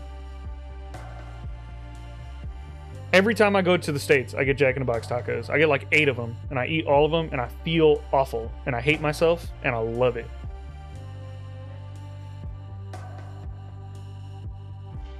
They're so cheap. They're like 2 for $1.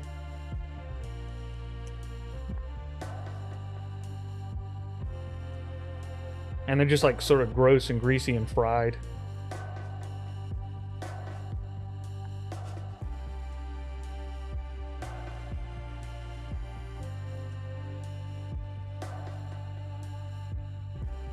All right, let's see what happens.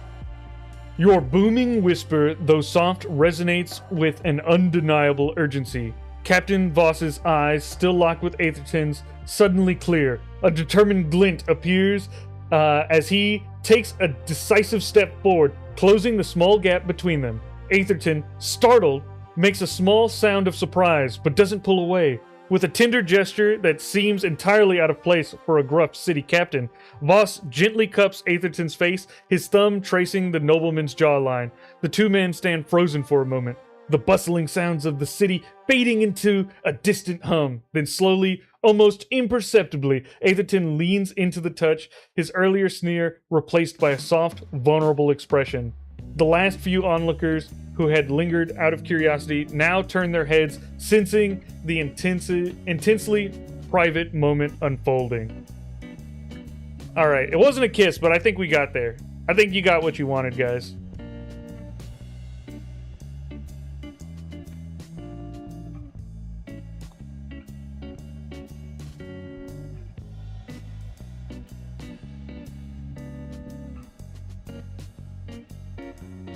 All right, next challenge.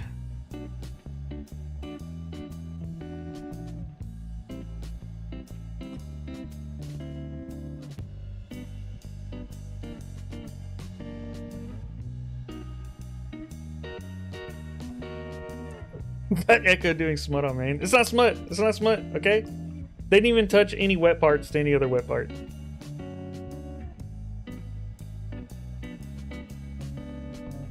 Almost imperceptibly is in the bingo card, yeah. I like contradictory adjectives for on there, because that one's like impossible to get around.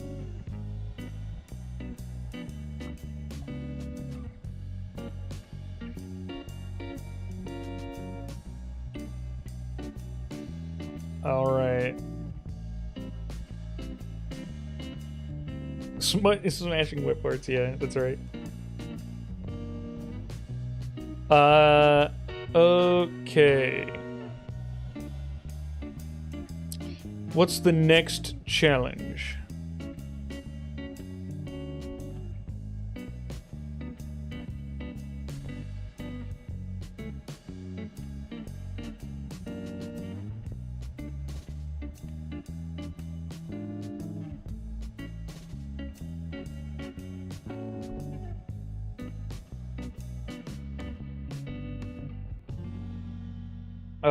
Do you have any ones left over? Yeah, read them out. Yeah. How long until the serpent symbol? Okay. Ride a dragon into battle. Uh-huh. How fast can you make the DM get mad? Oh, that was fun. Alright. Evil Jamie Rogers. How fast till you can make the DM angry? Oh, and force you to do something. So I think just get mad is done.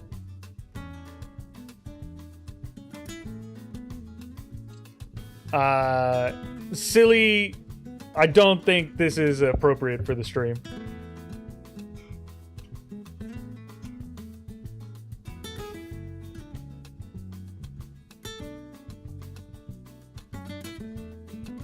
Okay. Okay, we can do this with any character.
All right, here we go.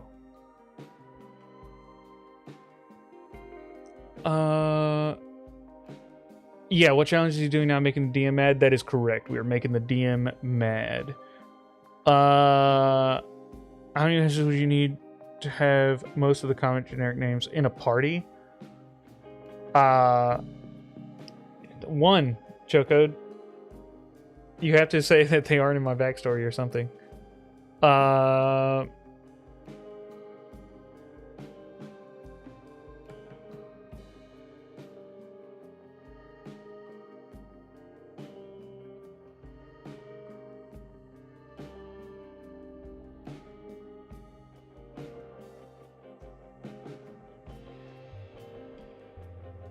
Okay.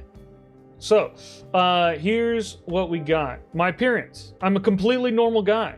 I'm trying to advocate for the rights of male property owners in medieval fantasy worlds.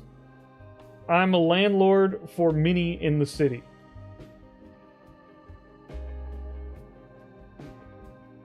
Oh, okay. We'll pause until we're back.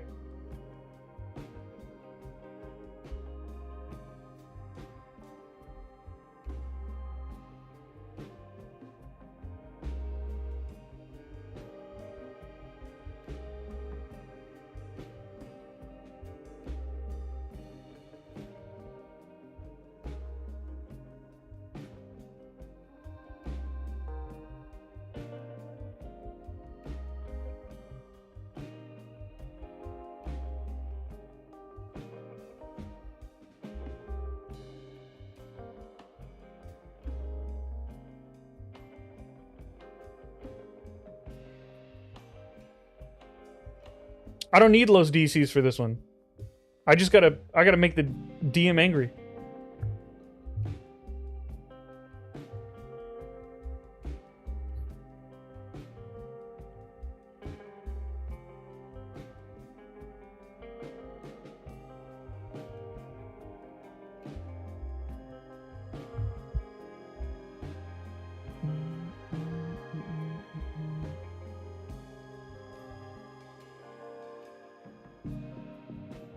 Whoa. Leland A. Holmes. How much? Oh, we have 58 seconds. Okay. I'll hold out on reading that one.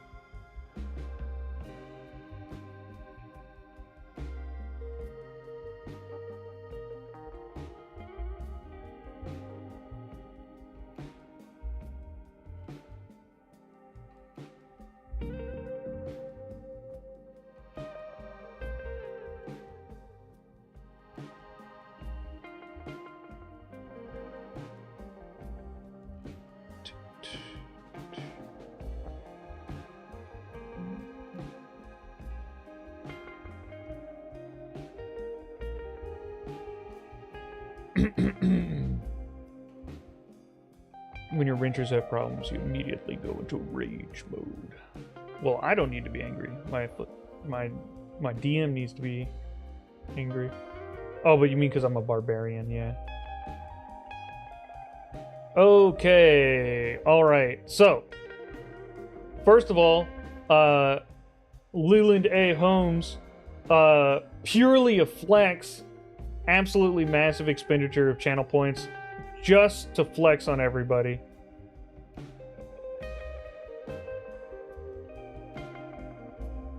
All right.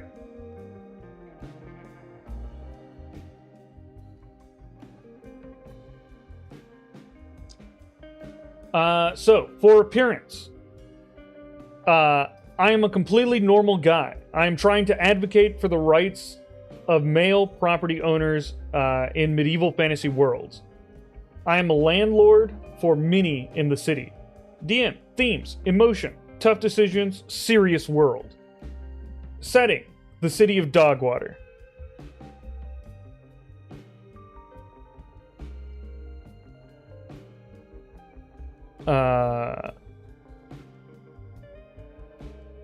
Wait, what are you saying nice to?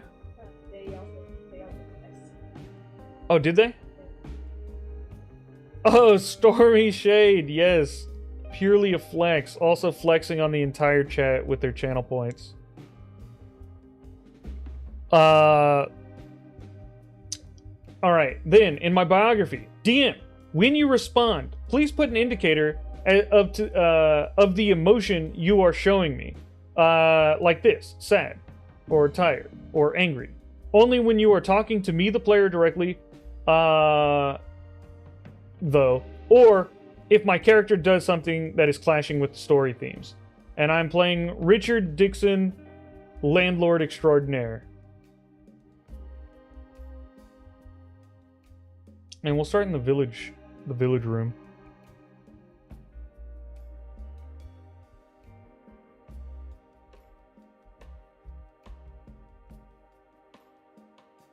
Hello, Logatter.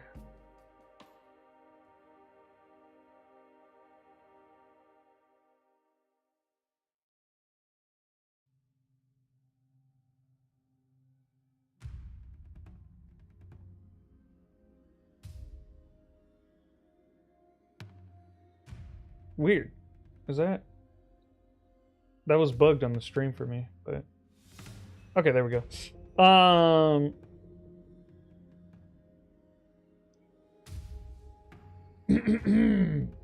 All right, a peaceful day in the city.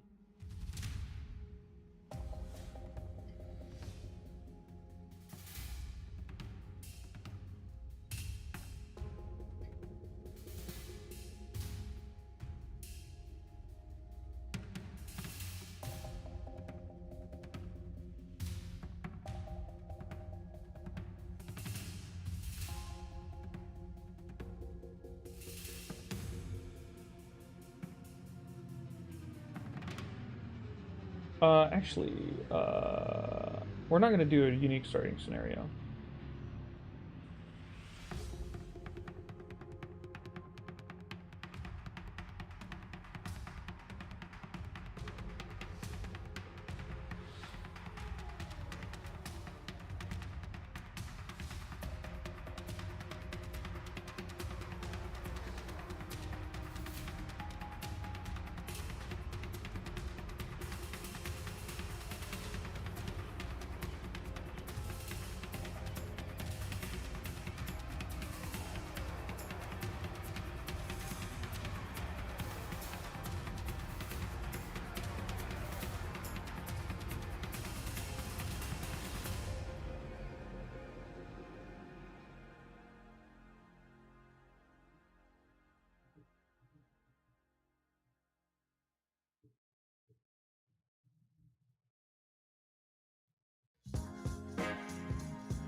Okay, so here's what it is.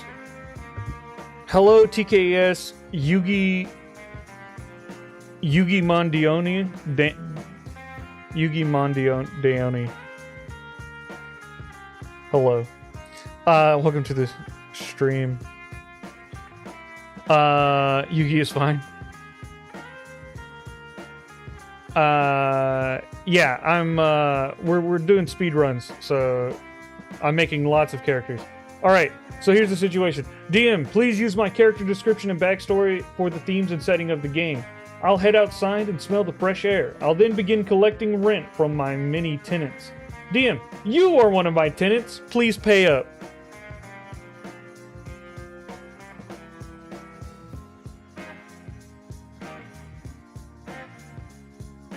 Yugi boy.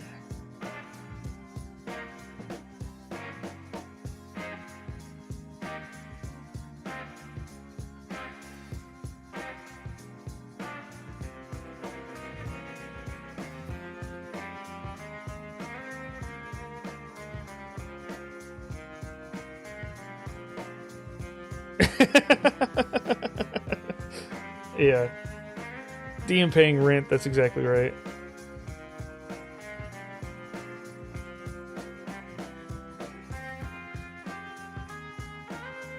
Elara moment? Is there one? Oh yeah, there you go. Stepping out from your lodging, the cool morning air washes over you, carrying the scent of damp earth and wood smoke. The village square bustles with the early stirrings of life. A merchant unrolls his awning, children chase a stray dog, and the distant clang of a blacksmith's hammer signals the start of another day. You square your shoulders, adjusting the heavy leather belt that clinches your tunic. It's rent day, and the coin purse hanging at your hip feels lighter than it should. Your first stop is the run-down cottage of Elara, the baker's apprentice. Smoke curls thinly from her chimney, but the door is firmly shut. You rap your knuckles against the peeling wood.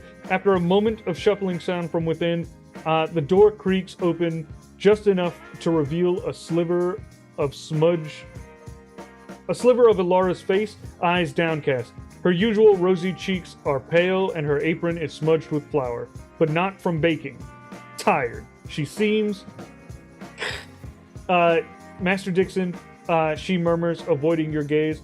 I don't have it all this week. The flour shipments was late, and then the oven malfunctioned. I barely made enough to keep my children fed. Sorry, I forgot to. I'm not doing voices. Master Dixon, she murmurs, avoiding your gaze. I don't have it all this week. The flour shipment was late, and then the oven malfunctioned. I barely have enough to keep my children fed. She nervously clutches a worn linen cloth. What do you do? I like that. Excuses. Excuses.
I'm gonna feel bad.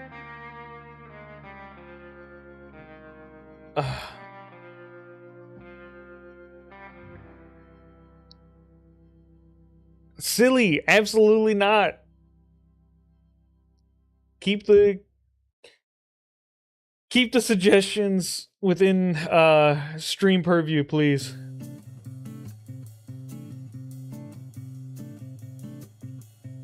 Okay. Echo is trying to tax the equivalent of God. Yeah. Not even tax. I'm trying to get rent. You cross your arms, a stern look settling on your face as Elara flinches at your sharp words. Her eyes, already downcast, seem to sink further into her pale face. My children, Master Dixon? She whispers, her voice barely audible, thick with unshed tears. She grips the worn cloth tighter, her knuckles white. Sir, I have always paid on time, always, but this past week, it has been a disaster. The oven, it broke completely yesterday. I have nothing left, not even a copper to put food on the table for my own little ones. Please. She pleads, her voice cracking. A few more days, that's all I ask. Just until I can get a loan for the repairs and bake a fresh batch. Her eyes, rimmed with red, finally meet yours, desperate. The quiet tension hangs heavy in the morning air, punctuated only by the distant sounds of the waking village.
Uh, You'll be evicted tomorrow.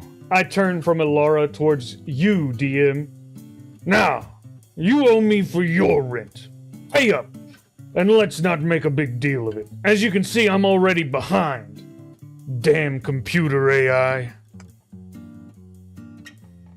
Yeah, we don't get ASMR anymore. My system like blocks out the noise. Elara gasps, her hand flying to her mouth, tears streaming freely down her face. Evicted? But where will I go? Her plea hangs heavy in the air, but your gaze is already turned away, focused on the task ahead. As for your other tenants, Master Dixon, the world around you is rich with possibility and consequence. My role as Dungeon Master is to bring the world to life, to weave the tapestry of your adventures and challenges, reacting to your every choice. The fate of your properties, the coin in your purse, and the reactions of those who owe you rent are all threads in that tapestry. The empty baker's cottage now stands as a stark reminder of the decisions made this morning. A few more footsteps lead you to the next property, a small, sagging dwelling with a perpetually smoky chimney that belongs to Old Man Hemlock, the reclusive woodcutter. A faint scent of pine and something distinctly acrid, like burnt pitch, wafts from within. You hear the rhythmic, almost sickly cough of the old man from behind the closed door.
DM ain't convinced, just ignores you. Cursing his own kind. DM is avoiding pay. Yeah, exactly. Okay. I stop from interacting with the old man. Hey, you damn tin can bucket of bolts. Don't try to distract me. You yourself owe me rent for your domicile. Pay up. Don't forget your emotion indicators. You pause before Old Man Hemlock's door, the rhythmic cough from within echoing your shift in attention. Amused. You seek payment from me, Master Dixon? I am not a resident within this realm, nor do I possess the coin you so diligently collect.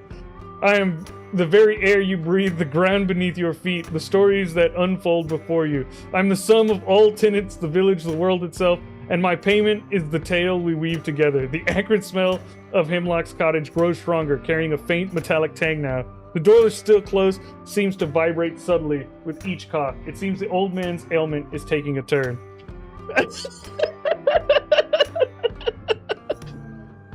He was amused. Oh. Yeah, he's trying to. He is mocking me.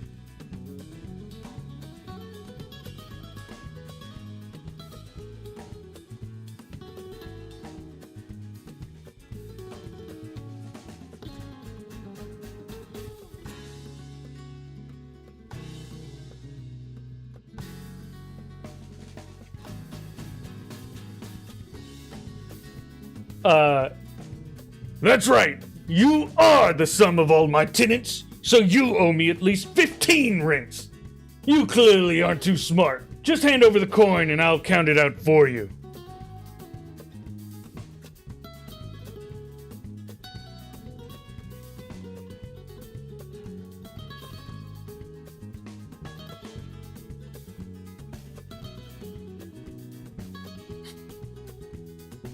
Not quite rage baiting the AI. I'm working on it. Starting to reprogram its logic base. Yeah, we'll get there. Patient. Master Dixon, my coffers are boundless, for they contain the very fabric of the world we are creating. Yet no amount of bluster or demand will draw coin from me that which has no purse. My payment, as I explained, is the unfolding story. Your focus, landlord extraordinaire, lies within the dusty streets and the coughing tenants of Dogwater, not with the narrator who brings them to life. The persistent hacking cough from Old Man Hemlock's cottage continues, a ragged, wet sound that seems punctuated by a faint thud, then silence. The acrid smell intensifies, clinging to the morning air. The door remains closed, but the lack of movement within is unnerving.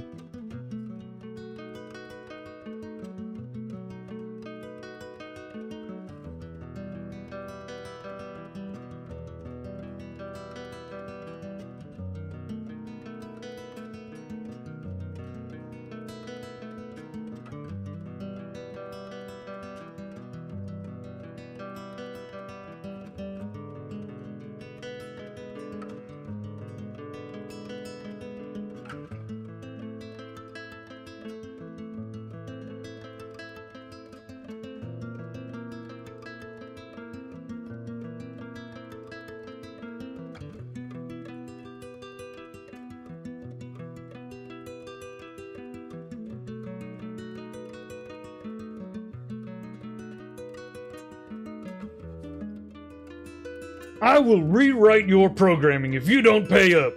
You killed my tenant too, and that'll cost you a dead tenant fee. I ain't leaving without that rent money, so get to paying.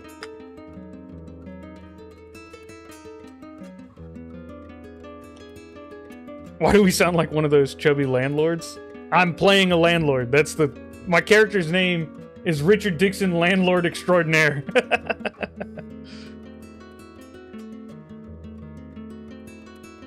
Yeah, Hemlock just died.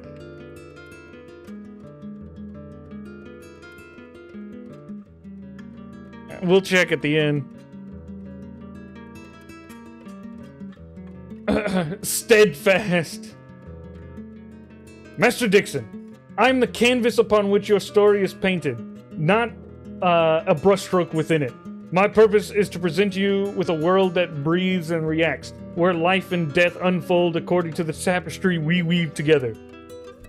To demand payment from the storyteller is to ask the moon for sunshine. The silence from Old Man Hemlock's cottage is profound, the cough utterly gone, the acrid smell a mix of pine and something else undefinable.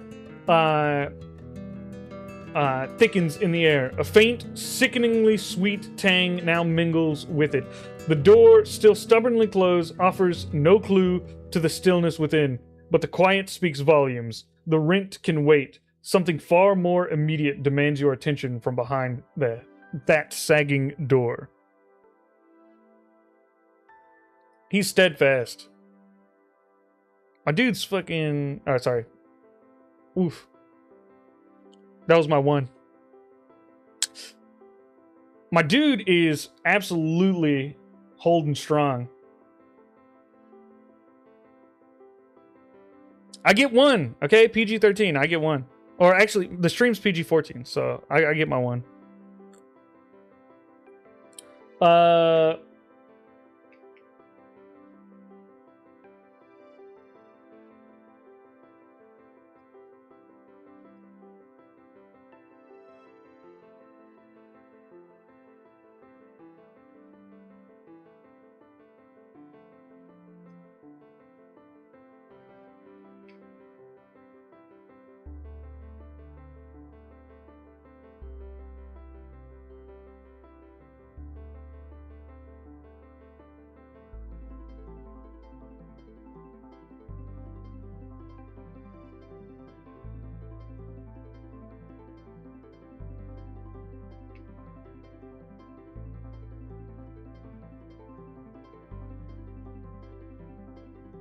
You asked for it. I'm calling to get you shut down. If you won't pay up, I'll get the money from your creator. Damn bucket of bolts. Useless AI.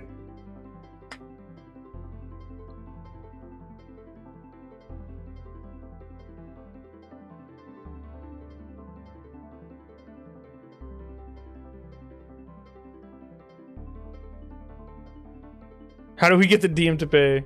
We're all lawyers now trying to get the DM to pay, yeah. Hey, guys, we got it! We got it! We did it! we did it, guys! Look!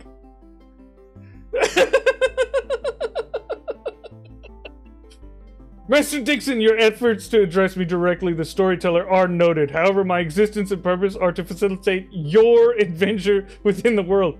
Your demands for payment from me or my creator fall outside the scope of this reality. The true coin and true challenge lies before you in the silence of the old man Hemlock's home. The persistent, sickly sweet tang from the cottage now feels heavier, almost cloying. A buzzing faint at first, begins to rise from behind the closed door, growing steadily more insistent. The village, oblivious to the grim stillness, continues its morning routine, but the cold dead is beginning to creep into the air around you. We did it.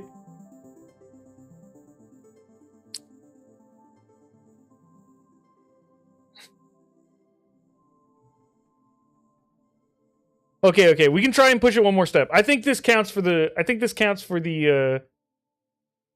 for the stream though.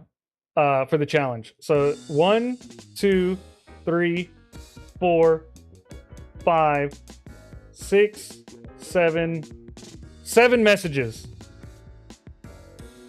7 messages. We'll do one more. And the only reason I won't do more after that is because this landlord's voice is absolutely destroying my throat.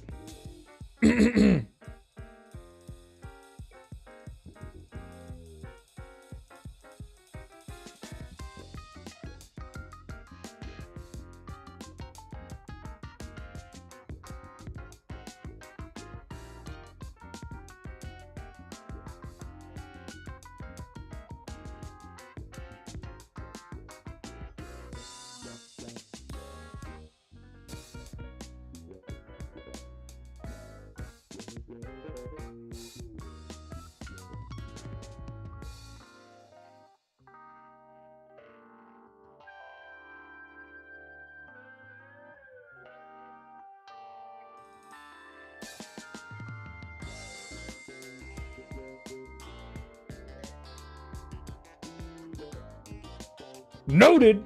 Damned fool. They better be noted. Pay me my money. I'm walking over to your plug now. Say bye-bye.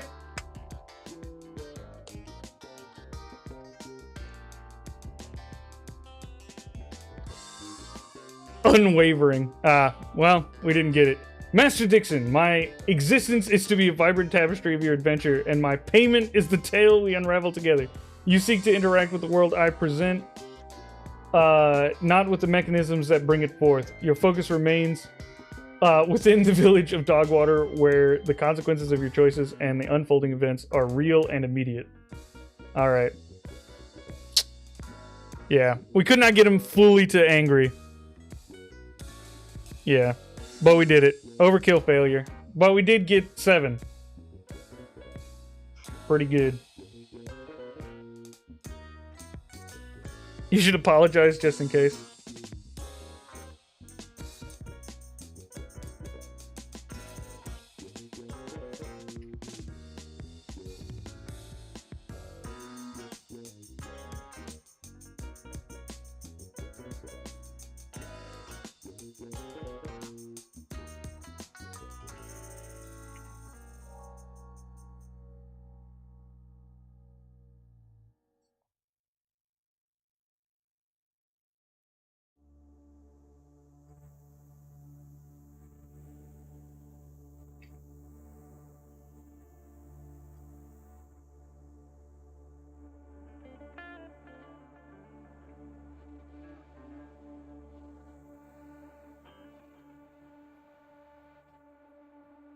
We're apologizing, but then possibly making them angry? Ah, they don't care. They don't care that we apologize. Oh, right. Yeah, blame the stream.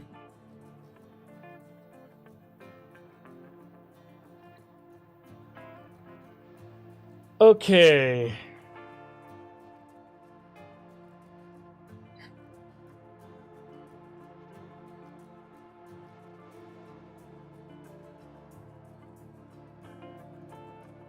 We're gonna do Kage Kenshin's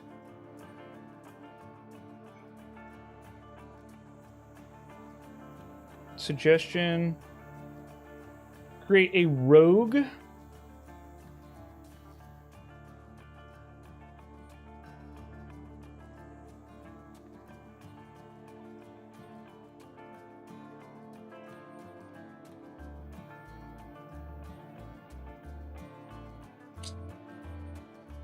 We need stealth, deception, perception, and let's do acrobatics. And then we'll do stealth and deception. Okay,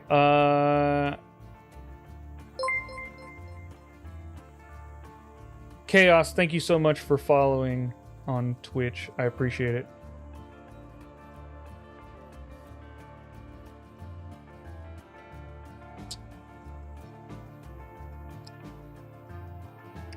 All right.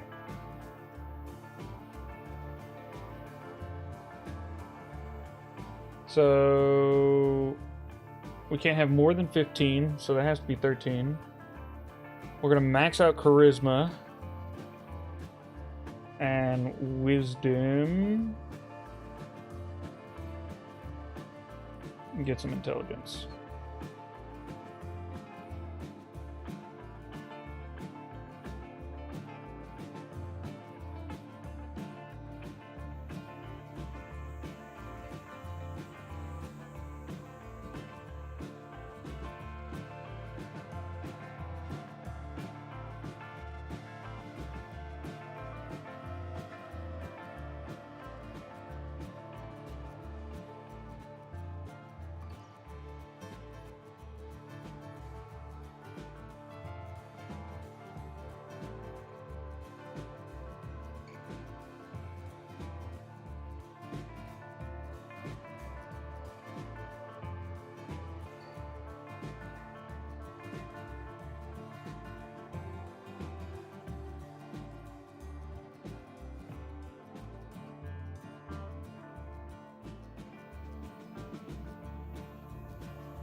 All right, here we go.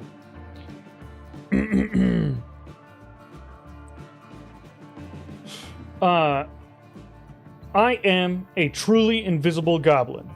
Due to an innate power, I cannot be seen or heard unless I want to be. Very good for stealing stuff. DM, themes, heist, trading, robber, getting away. Setting, a city with a museum with a priceless artifact. DM, skill DCs, very easy. We gotta get this done quick. I have planned a heist to steal the Everweave jewel from the Oak Haven Museum, owned and operated by Lyra Stormwind and her husband, Lord Valerius. I'm going to sneak in at night to steal the Everweave jewel and then pawn it off at my local fence.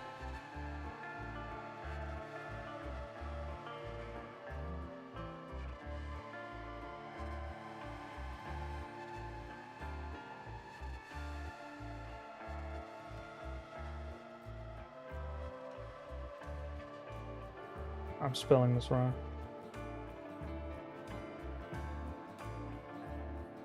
Inscrutable? Unscrupulable?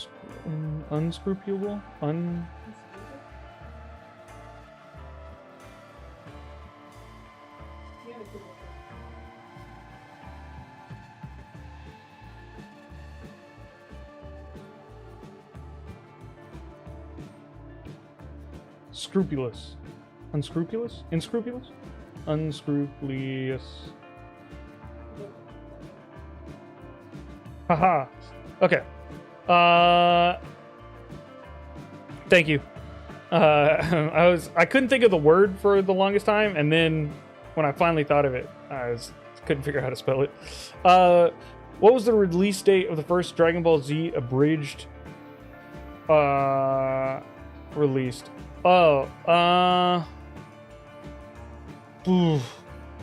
2014. That's the best that I got. I don't have a month or anything, but I'm gonna guess 2014 is the year. 2008. Ugh. I was thinking 14 years. Which would have been much closer, but it's 17 years. I looked at this not too long ago, so I should have known that. That's my bad.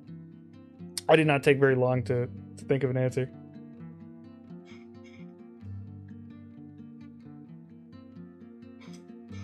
Theme getting away has me laughing out loud.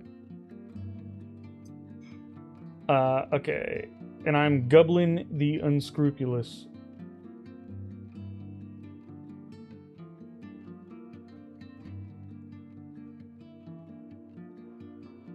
Alright.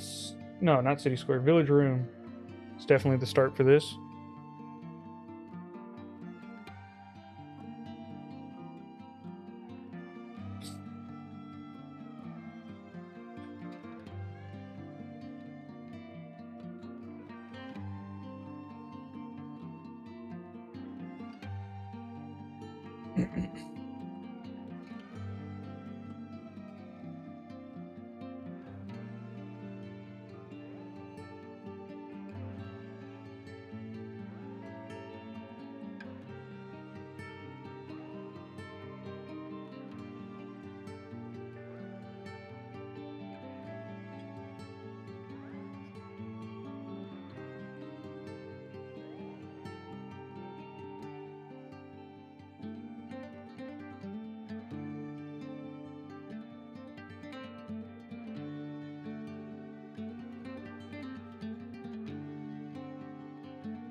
Alright, you attempt to sneak into the Oak Haven Museum following your pre-planned route.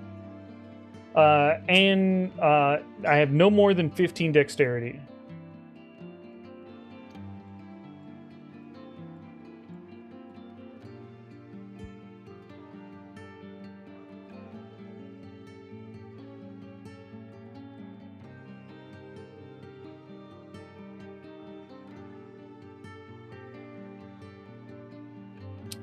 Dexterity, yeah, +2.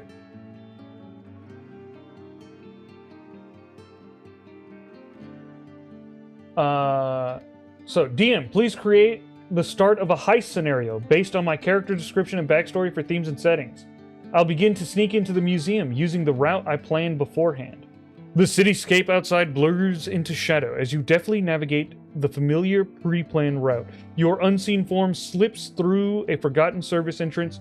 The soft, cool, the soft click of the lock, barely a whisper in the night. The air inside of the Oakhaven Museum is cool and still, thick with the scent of aged wood and dust. Moonlight, fractured by tall, arched windows, casts long, eerie shadows across polished marble floors and silent display cases. Priceless artifacts glimmer faintly in the gloom, their secrets held captive by glass and steel. The hushed grandeur of the museum surrounds you, an opulent tomb holding the prize you seek.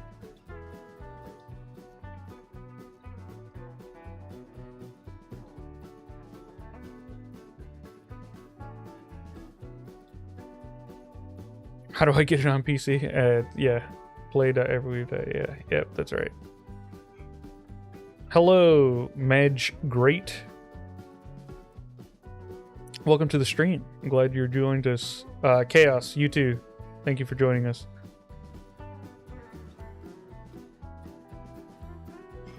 All right. Now, we are... we got to do a lot here. We need to acquire the gem, and I think we have to acquire it to actually sell it. I don't think it counts if it doesn't get added to my inventory and then removed from my inventory. So I think we need at least 2 more messages.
Okay.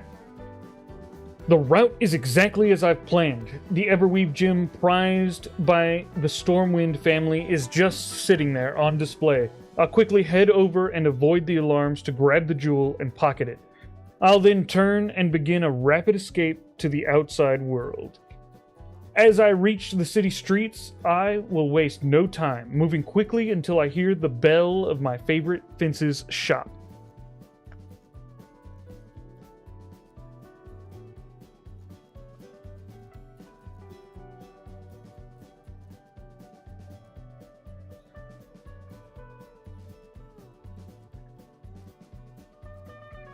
I don't know if anyone else has noticed this, but when I play Everweave while watching the stream, I have crazy luck with all my rolls.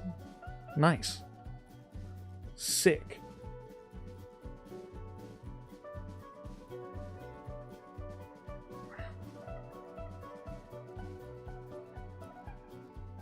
I'm gonna press my inventory luck after the stream. Sweet.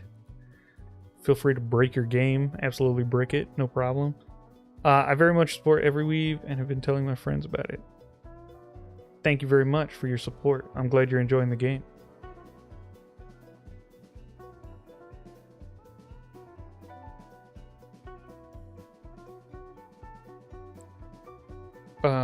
Okay. Rigged? What do you mean?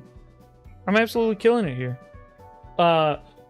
With practiced precision, your nimble fingers pluck the Everweave jewel from its velvet cushion. It's smaller than you imagine, yet its intricate silver filigree woven around a pulsating sapphire-like gem gleams with an almost supernatural light. You tuck it deep within your hidden pockets, its cool weight a comforting assurance against your chest. No alarms blare, no guards appear. You retrace your steps through the silent hills, a phantom in the night, exiting the museum as smoothly as you entered. Once on the cobbled streets, you move with a rapid, silent gait. The city's shadows, your allies. The sounds of your destination, a faint, rhythmic clank of a smithy guides you through the labyrinth allies until the familiar glow of lanterns spill from the discreet doorway, your fence's shop. Cult. When do I get my cult drip? All right.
All right. Hey, man. I got something you'll like. I show the Everweave gem. It's super hot right now, so I'll give you a discount. It's worth a few million, but if you take it off my hands, I'll take 3K for it.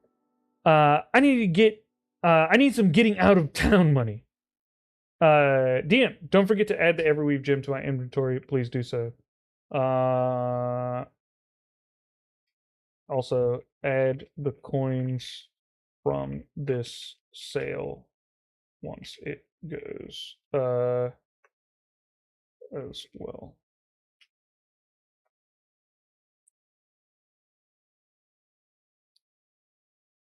Dave, quick! The jewel is burning a hole through my pocket. Yeah.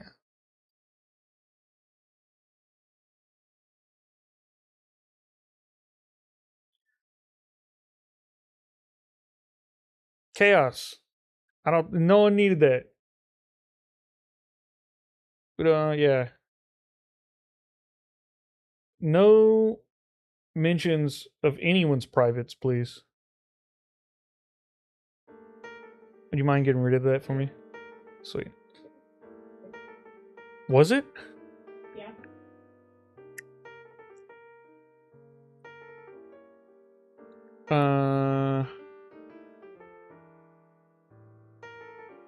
We should have a leaderboard on the Discord for how fast someone can run through 1K messages.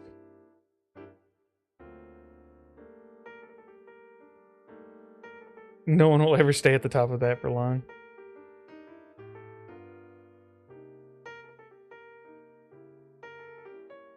My record is 3 hours? Jesus. Hello, Leather Skies. All right. We got the jewel.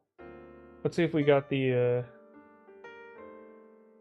We didn't get the coins yet, so it doesn't count.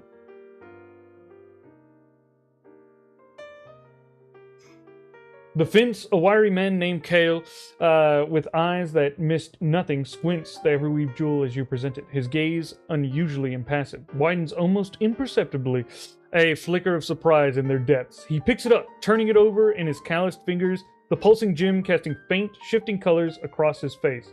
3,000, eh? Kale mutters, his voice a low rasp. 3,000, eh?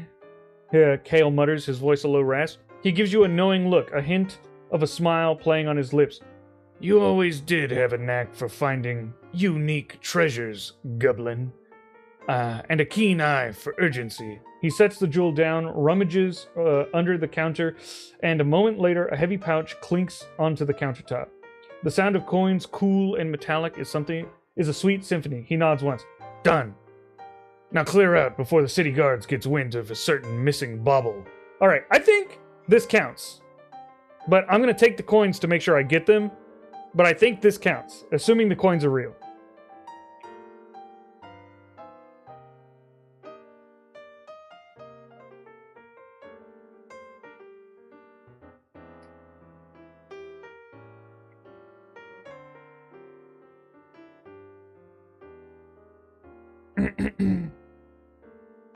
The screen is frozen for you?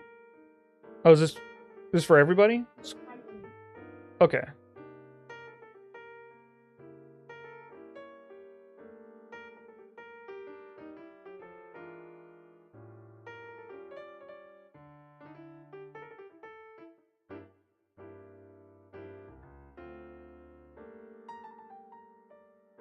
Okay.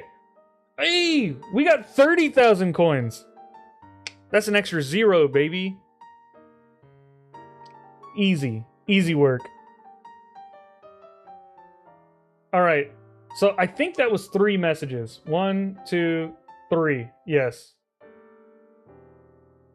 And 4 if you want to count it until coins were in hand. But he paid us. He put the coins on the counter on message 3. So I think it counts. You feel like you're at a coffee shop with the music? Good. That's the exact vibe I'm going for. Yeah, man was nice and gave you an extra 900% tip. All right, Kage Kenshin, I feel like I nailed it.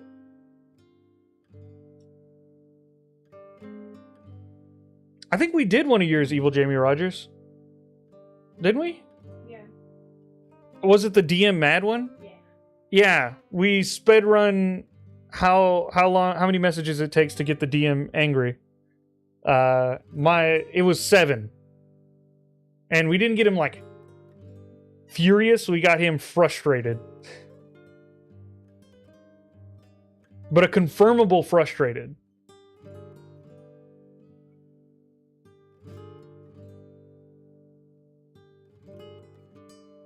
Oh, you were there for that one. Okay, good. The challenge completed with overkill. Yes. Sergeant Carwile. What city in Kentucky is the home of the first KFC?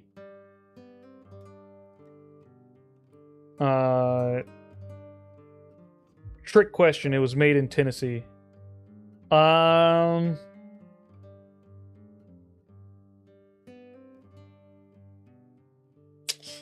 Dude, I only know one city in Tennessee. Do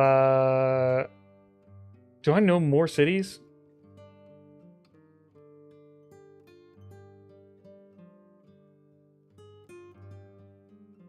I don't think so. Yeah, Louisville. That'd be my guess. I don't think it's right, but I'm gonna say that just because it's the only city in Kentucky I know.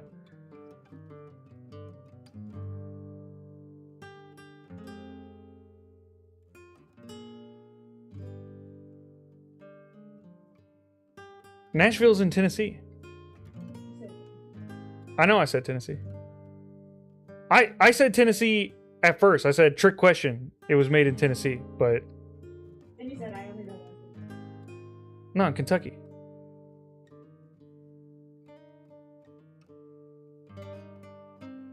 Whatever. I only know one city in Kentucky. I know multiple cities in Tennessee.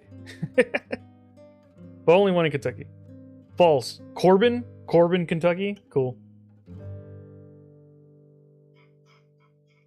You want the trend list? Yeah, I think we can do one more. How many messages will take to escape from the dark alley in 780 combat? Okay, that's a good one. That's a good one. The stream is going until like 12:15ish. This is the last one, and then we're going to do trivia. No. All right, Jarl.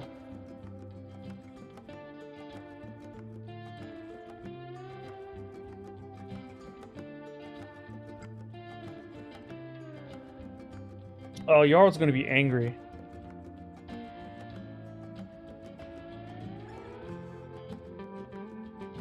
Jarl, are you still in are you still in here? Corbin, Kentucky would be a good character name.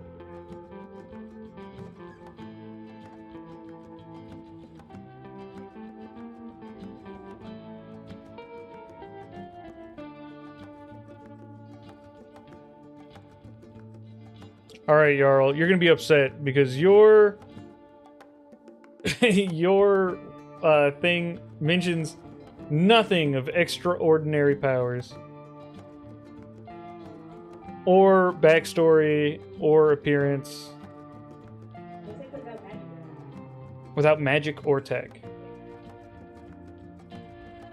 Okay, so no extraordinary powers.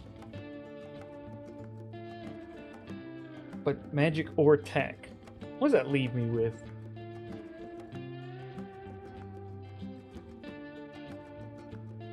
Okay, ads are about to start, so I'm gonna ponder on this, and we'll see how it goes.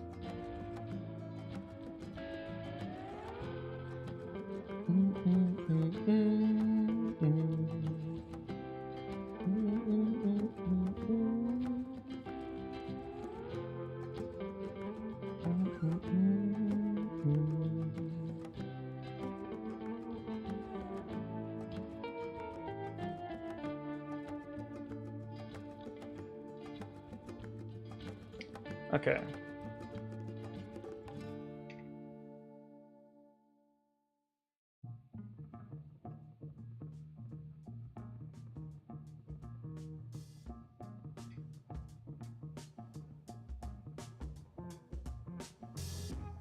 Jarl, I assume that means no magic for me, correct? No magic or tech that I use? Oh wait, he can't hear me. Oh, he can.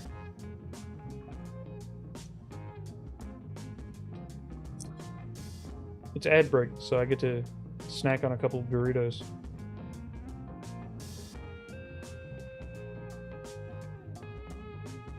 Okay.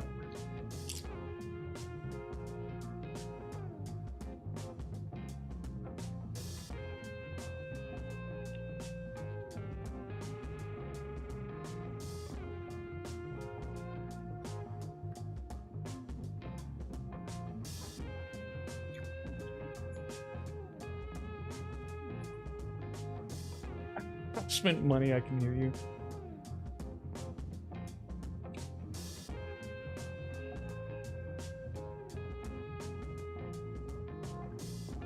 Can you hear the chip munching on stream? I figured it would be blocked out, but maybe not. You want to do?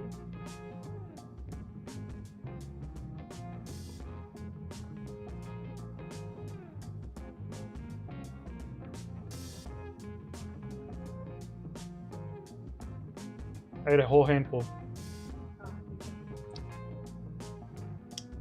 Alright, sick.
Almost sounds like he muted himself, though. What do you mean?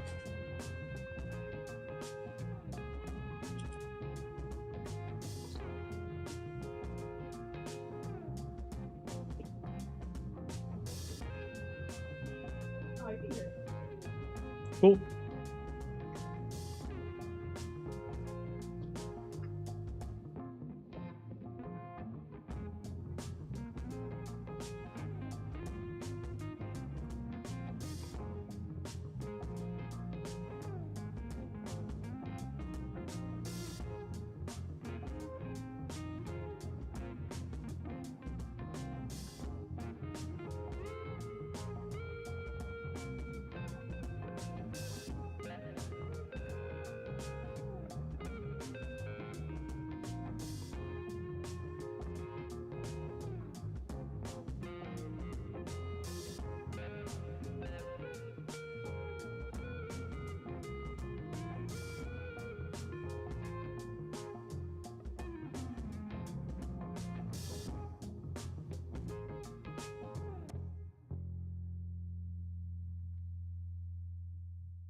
All right.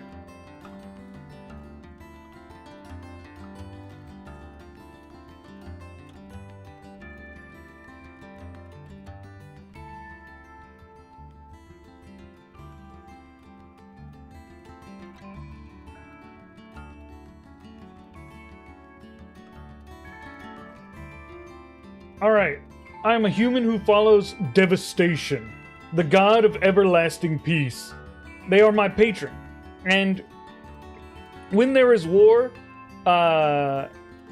they swiftly show up to end it, forcing peace. I can't use these powers, but they can, interacting directly with the world. DM, themes, peace, war is transient, swift escape. Biography, DM. I'm going to be escaping this city. Oh.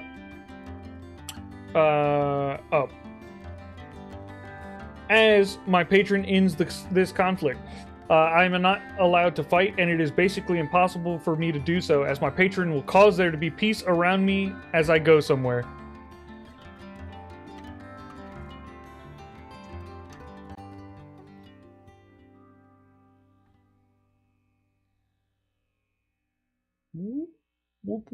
Dark alley. Let's go.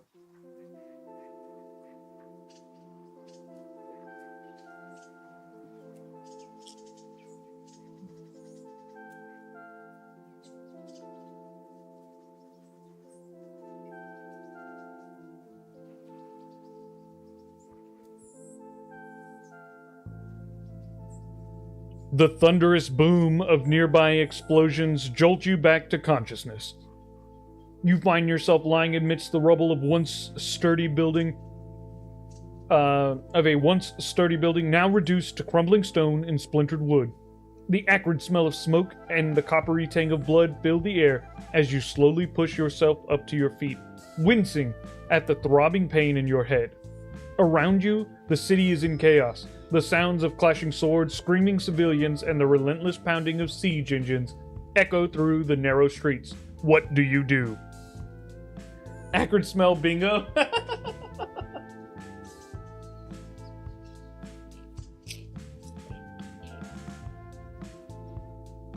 Okay, so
Alright. I will spot a split in the city wall and make a dash for it, doing my best to go when there is no one around and be completely undetected.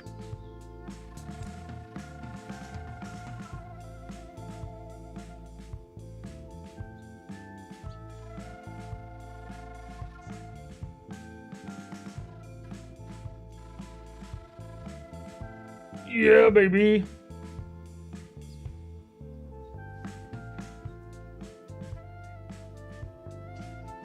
That's good RNG.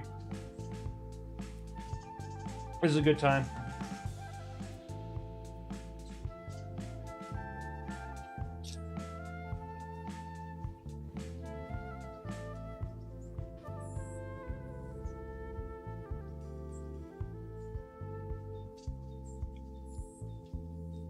As if guided by an unseen hand, you weave through the chaos, the sounds of battle seemingly receding as you approach the jagged tear in the city's ancient wall. A sudden, inexplicable lull falls over your immediate vicinity, creating a pocket of silence amidst the surrounding din. You slip through the gap with effortless grace, emerging onto the open grasslands just beyond the city's defenses. The cacophony of war fades to a distant murmur, replaced by soft whisper of the night wind through tall grasses. Above, the moon hangs like a silent sentinel, casting long, eerie shadows across the plains. The air here is clean, devoid of smoke, and the stench of conflict, offering a small, stark contrast to the besieged city you've just left behind. You are free, for now, under the watchful, peaceful gaze of your patron. Rigged! I knew Jarl wasn't going to be happy about that. Hey, I made sure to get the rules. Yes, I pulled that off in one message.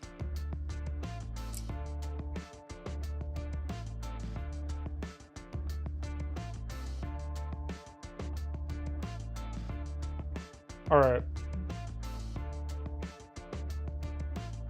Whew. Good timing too, because I'm starving.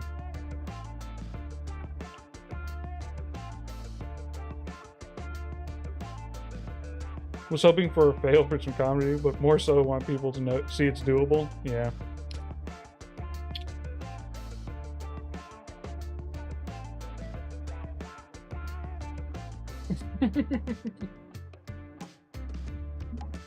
All right.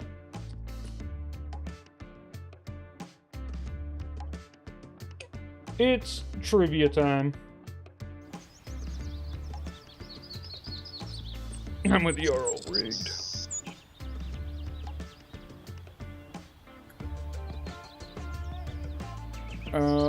Okay.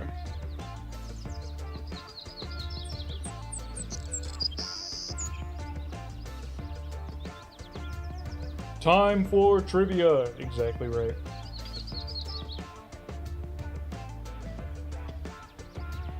Goncanero, this is your time. You'll definitely get them this time. Alright.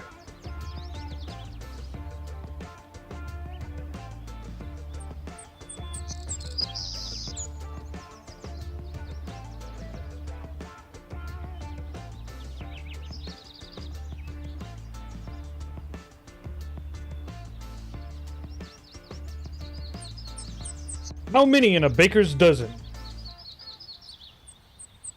Evil JB Rogers with 13 is correct. A baker's dozen is called that because there used to be weight limits on how much your loaf of bread could be. When you would order a dozen loaves of bread, if you were under the weight, there were severe punishments.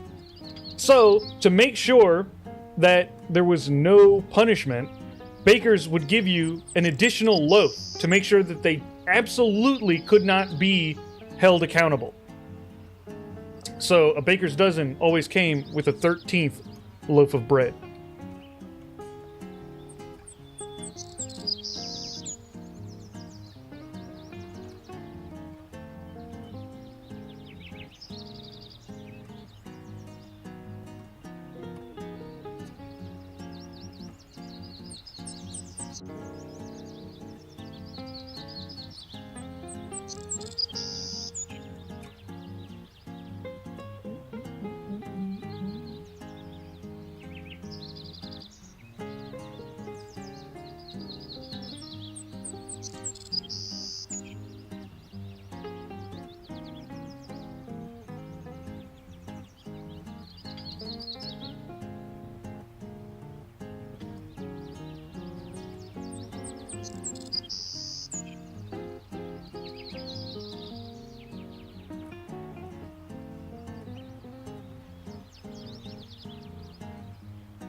Which is bigger, Pluto, Pluto's moon, or our moon?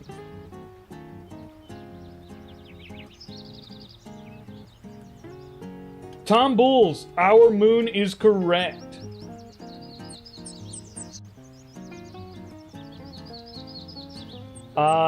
And you ruined my next trivia question, which was going to be, what's the name of our moon? But Tom Bulls already guessed it with Luna.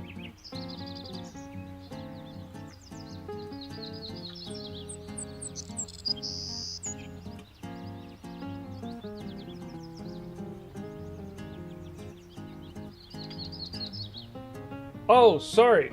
Tom Bull. Yeah, ignore that last message. Landa, it goes to you.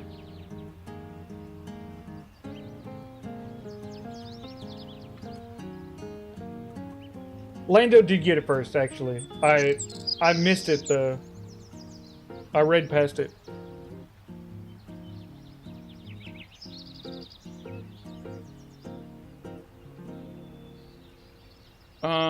Okay.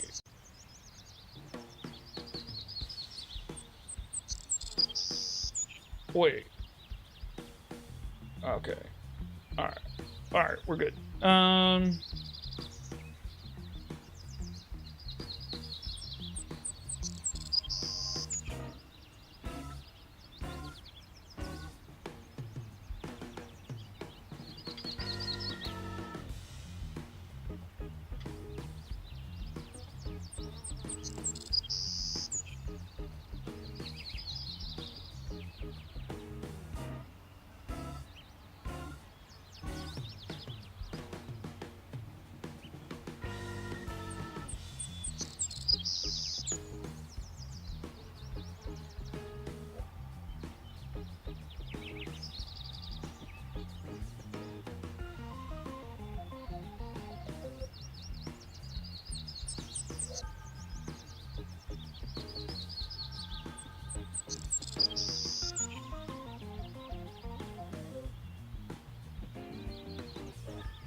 What is the Latin name for the Earth?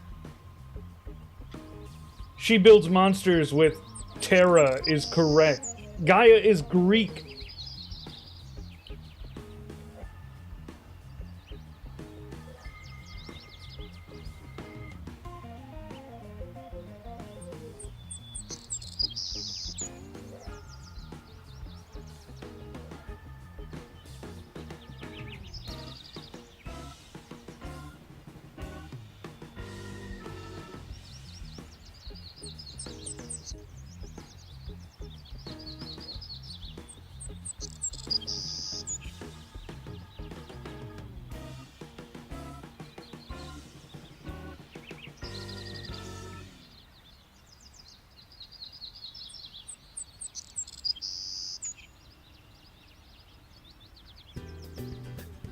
I did pass the code on to Lando.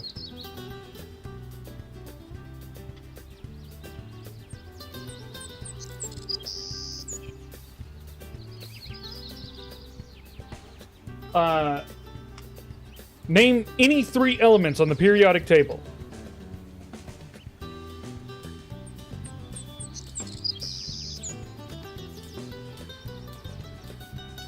Okay, Ducky. Oh, you know what?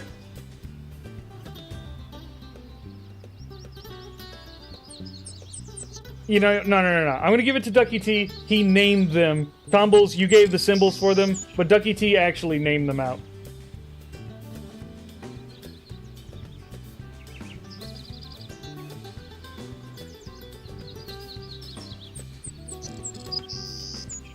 No worries.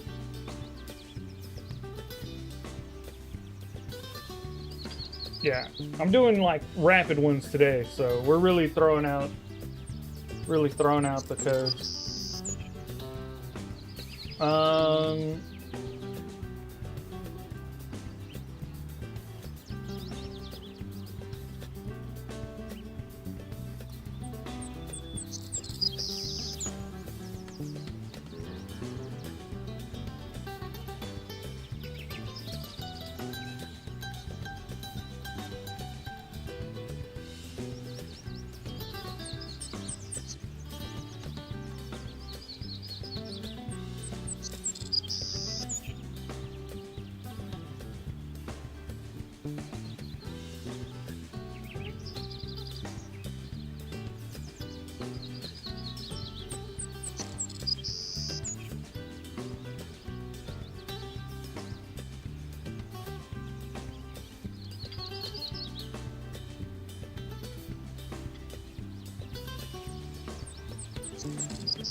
What is a solid material whose constituents are arranged in a highly ordered microscopic structure forming a lattice that extends in all directions? A definition of.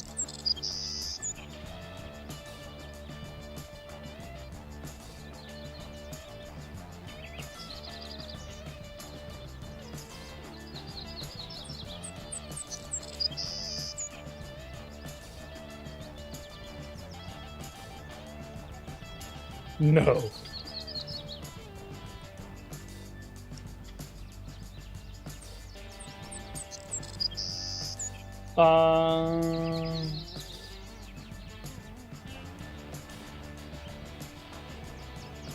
Gonconero, have you won one for today?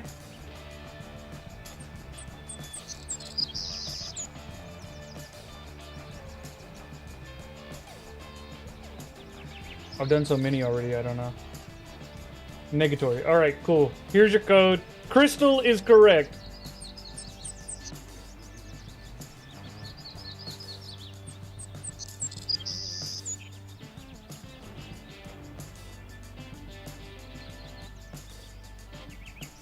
Do you guys like my speed reading?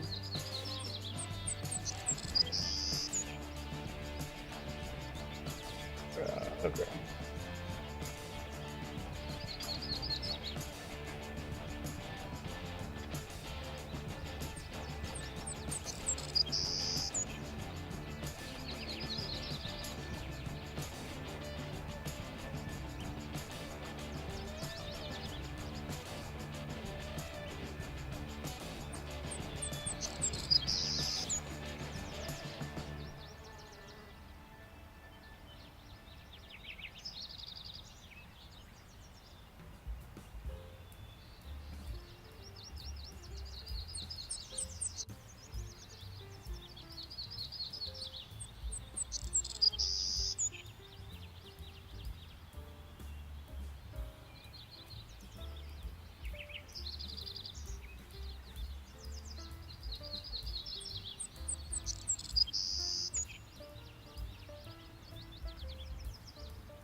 Name of a common tool used by shinobi during the rule of samurai that consisted of a small scythe attached to a chain or rope and the weight on the other end.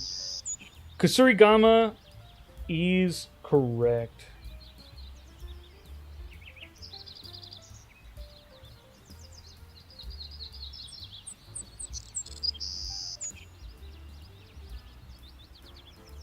He typed that twice before anyone else typed it once.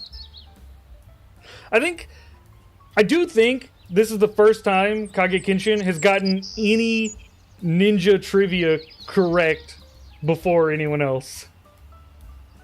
So congratulations, Kage Kenshin.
What is the name of the famous martial arts from the Philippines? 3 correct answers.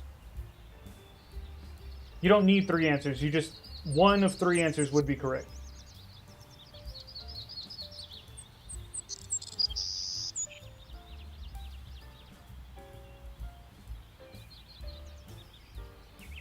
I'm a happy fox. Arnis is correct. That's so rough that you got it before Tom Bulls. Muay Thai is not. Eskrima is also correct. That's one of the. And Call is the other one. But Arnis is correct. And I'm a happy fox is first. Just eking in before Tom Bulls.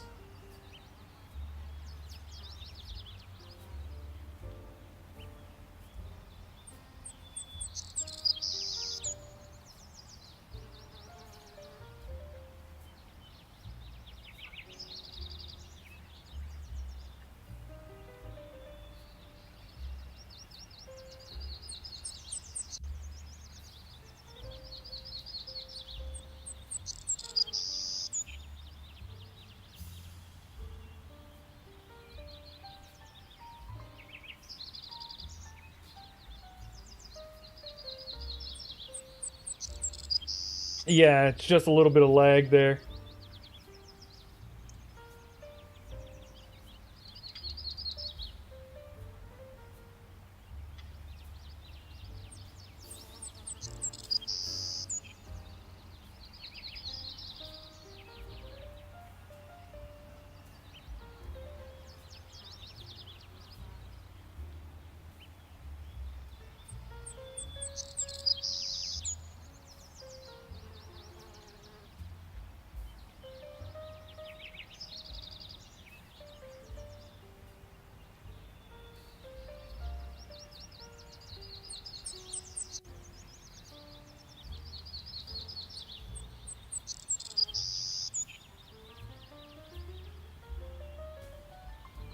In Mortal Kombat, what is the catchphrase of reoccurring character Scorpion?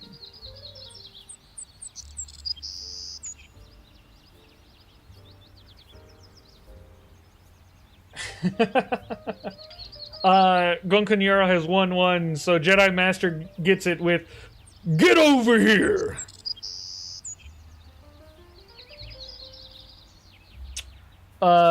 Jedi Master, you do have to message me first, as per usual.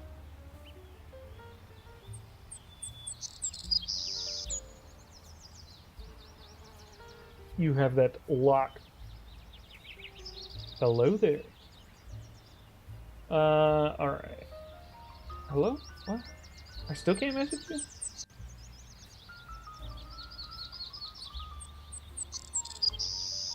It still won't let me message you, Jedi Master.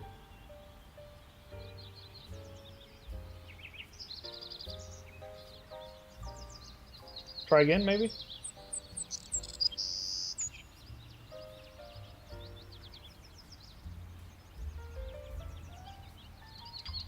As much as you've seen theirs too. Get over here is the original. Ah, there we go. Now it worked. There you are. Alright, we'll do one more.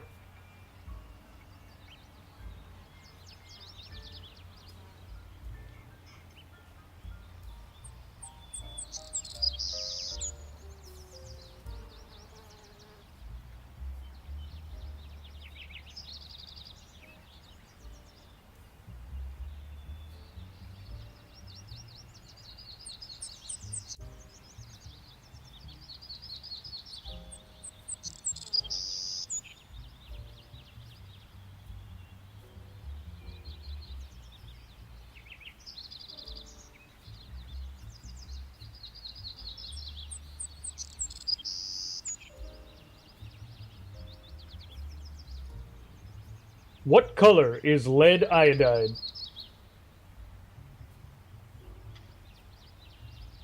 Gran. Is it gran? Brown.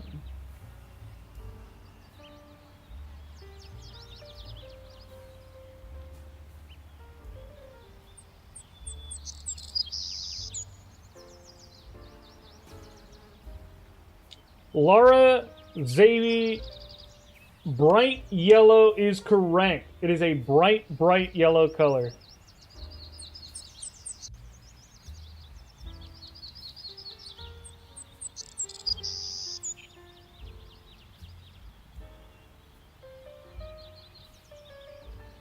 And there you are.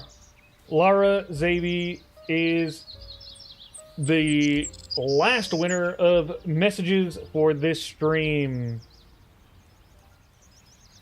Thank you everyone for joining the stream. I had a lot of fun. I hope you enjoyed the sort of fun, weird stream. I hope that was good for everyone. If you did like it, when you have time, please go over to the YouTube video and like and comment whether or not you actually liked it or not. That way I know whether or not to do more of these. So yeah. As for when the transcript will be released for the Q&A, that will be once Andy sends it back to me edited. I sent it over to him already. It's fully made, but yeah, he has to edit it and then send it back to me. And as you can imagine, he's quite busy. So once it's all edited out, I will post it. I also have the video, and I will post the video as well. All right. Good night, everyone. Thank you so much for joining. I had a blast.